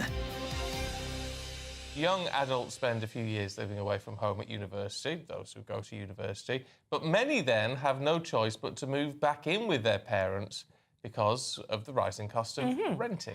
But is this an excuse, and are Gen Z or Z just being lazy? I mean, what do you make of it, Debbie? Because we do have to have some sympathy, don't we, in that, you know, rents are very high, it's very hard to get a mortgage, there are issues there. I think the push towards young people to go to university as well is not necessarily the right thing for a lot of people, and I think people should start work early. These guys leave their universities with a huge amount of debt, no jobs, or huge rent. You know what I mean? It's just ridiculous. So I think we've got to look at the work ethic and start it younger. Because I think it's so easy just to move back with your mum and dad, isn't it? To speak like a Gen Zer, they would say that, well, it's OK for your generation, you had it easy. Realistically, that isn't quite that true, because a lot of people then didn't go to university. This is a relatively new thing that everybody goes to university. I have to say, what strikes me today is that you still have, amongst all these problems, not having enough money, going to university when perhaps you shouldn't be, all these sort of issues, you still get all these people saying, well, I'm going to have a year out. Yeah, I agree with you entirely. And I think the thing is, they say, oh, it was easy for you, but it wasn't really. We still had to rent places. But the thing is with this debate, Debbie, is the generation we're talking about, Gen Z, who we're accusing of being lazy, have been raised by our generation. Yeah. So what have we done wrong that, if they are lazier, has made them like that? GB News, the People's Channel. Welcome to State of the Nation, daily plunge into the stories shaping our country. I'm Jacob Rees-Mogg, and Monday to Thursday we bring you the insights, the facts, the truth about how our country is being governed. Because what happens in Downing Street matters down your street. Tune in to State of the Nation every Monday to Thursday, 8 to 9 o'clock. Only on GB News, the People's Channel, Britain's news channel.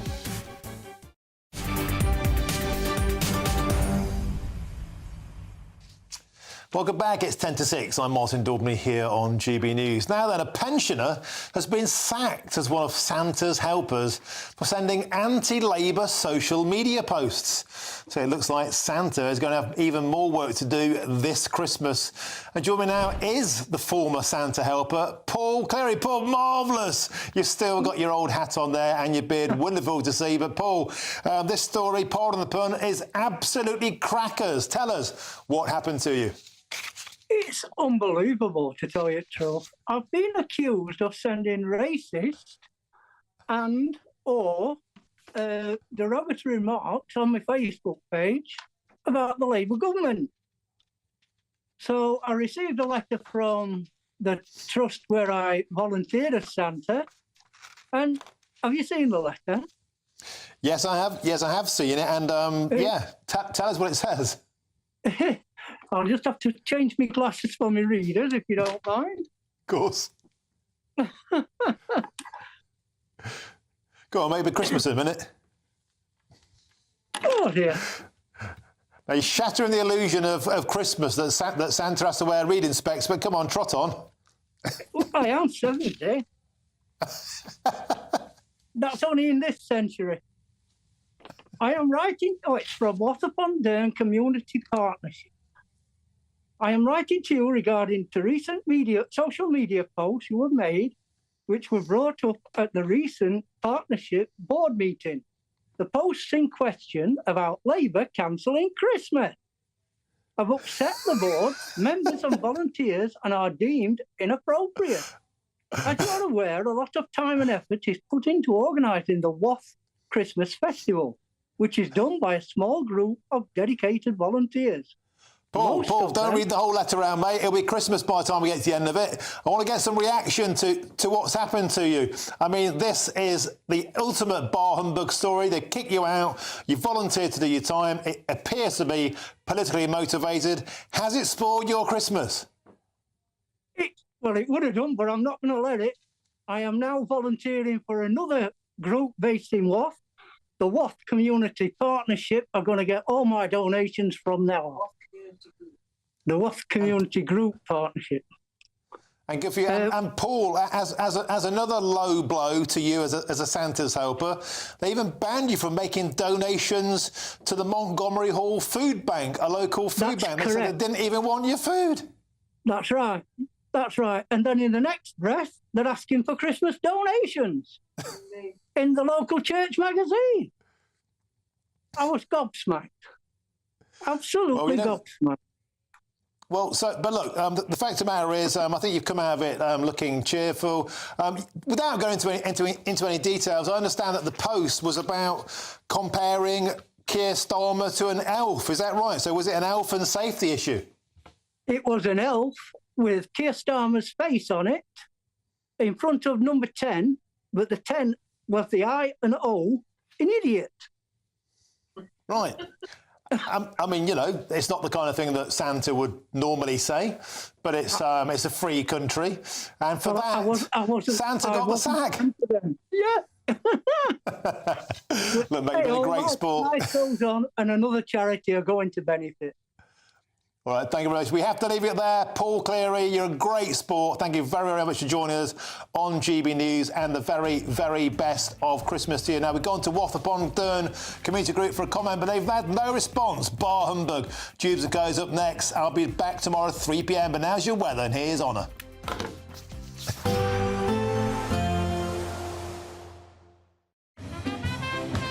There will be a light breeze in the morning, leading to a warm front. Boxed heat pumps, sponsors of weather on GB News. Hello, good afternoon. Welcome to your GB News weather update from the Met Office. We're still expecting wintry showers over the next 24 hours or so, which leads us to a snow and ice risk overnight, and it is still going to remain cold for the time being. Any snow we saw across the southwest this morning is generally clearing away, but we're still remaining in that cold northern Arctic airflow, so a risk of snow is still on the cards. So many snow and ice warnings issued from the Met Office. We're expecting those wintry showers mainly around exposed coasts to start off with, though a few may feed inland overnight. But where we don't see those showers and we see clear skies, that's where we're expecting a sharp frost and some icy stretches. So do take care if you're out and about early on Friday morning. Across the north end, that's where we're seeing the bulk of those showers feed in from northern areas, mainly clipping around coasts of Scotland. These falling as sleet and snow, mainly above high ground, but we are still seeing some fall to lower levels too. But the main significant accumulations are going to be over high ground. It is going to be feeling cold in those brisk northerly winds, a few showers feeding into northern parts of Northern Ireland, northwestern England and northern parts of Wales too, with a few fleeting inland as well. And across the south, we are expecting some clear skies to start, but once again it is going to be feeling cold and there is a risk of frost and some icy stretches to begin. Now those wintry showers are set to continue mainly around western coasts and still with that brisk northerly wind making things feel cold, but there is also going to be plenty of autumnal sunshine around, but once again it is going to be feeling chilly. Highs of around 5 degrees for many, though around 7 in the southwest, so a little milder here but still on the cold side. And as we head into Friday evening, still those wintry showers around western coasts, and we're expecting some clear spells as well. So once again, a sharp frost overnight as we head into Saturday and some icy stretches. And that leads us in to an unsettled weekend as we welcome Storm Bert over the weekend too. So do stay up to date with our forecasts. A nice bright morning will generate a lovely warm day, right through to the evening. Boxed Solar, sponsors of weather on GB News. The latest GB News travel. Good evening, I'm Johnny Ratner. Long delays in Warwickshire do continue on the M6. The motorway is down to a single lane on that 3-lane stretch heading north just before the Coventry exit of the M69 junction 2. At the scene of an accident, there was a car that broke down on that stretch earlier on. There's not helping matters. Heading towards London on the M3, 2 lanes are blocked off at junction 1, the A308 Sunbury Staines exit, where the exit slip road is also partly blocked, where lorries caught fire right on the slip road at the top end of the M3. And the M11 in Essex is partly blocked southbound from junction 9 to 8 towards Stansted following an accident. The M2 in Kent remains closed both ways from junction 5 at Sittingbourne to 6, the Faversham exit for accident investigation work. And trains are suspended out of Exeter Central to Barnstaple and Oakhampton following a points failure at Crediton. That's the latest. You can stay up to date throughout the day by visiting our website, gbnews.com.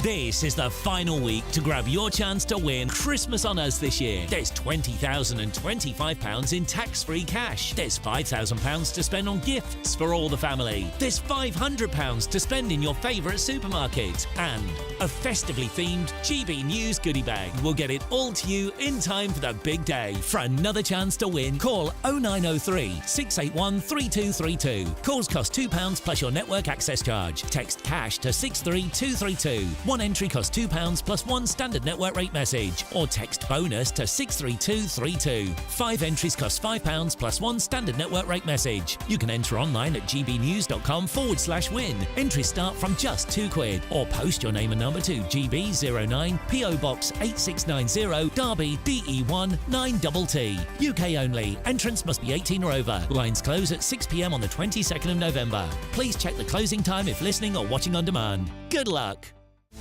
This is Britain's Newsroom, where your voice matters. It's just astonishing. With expert analysis and honest opinion, we don't just keep you informed.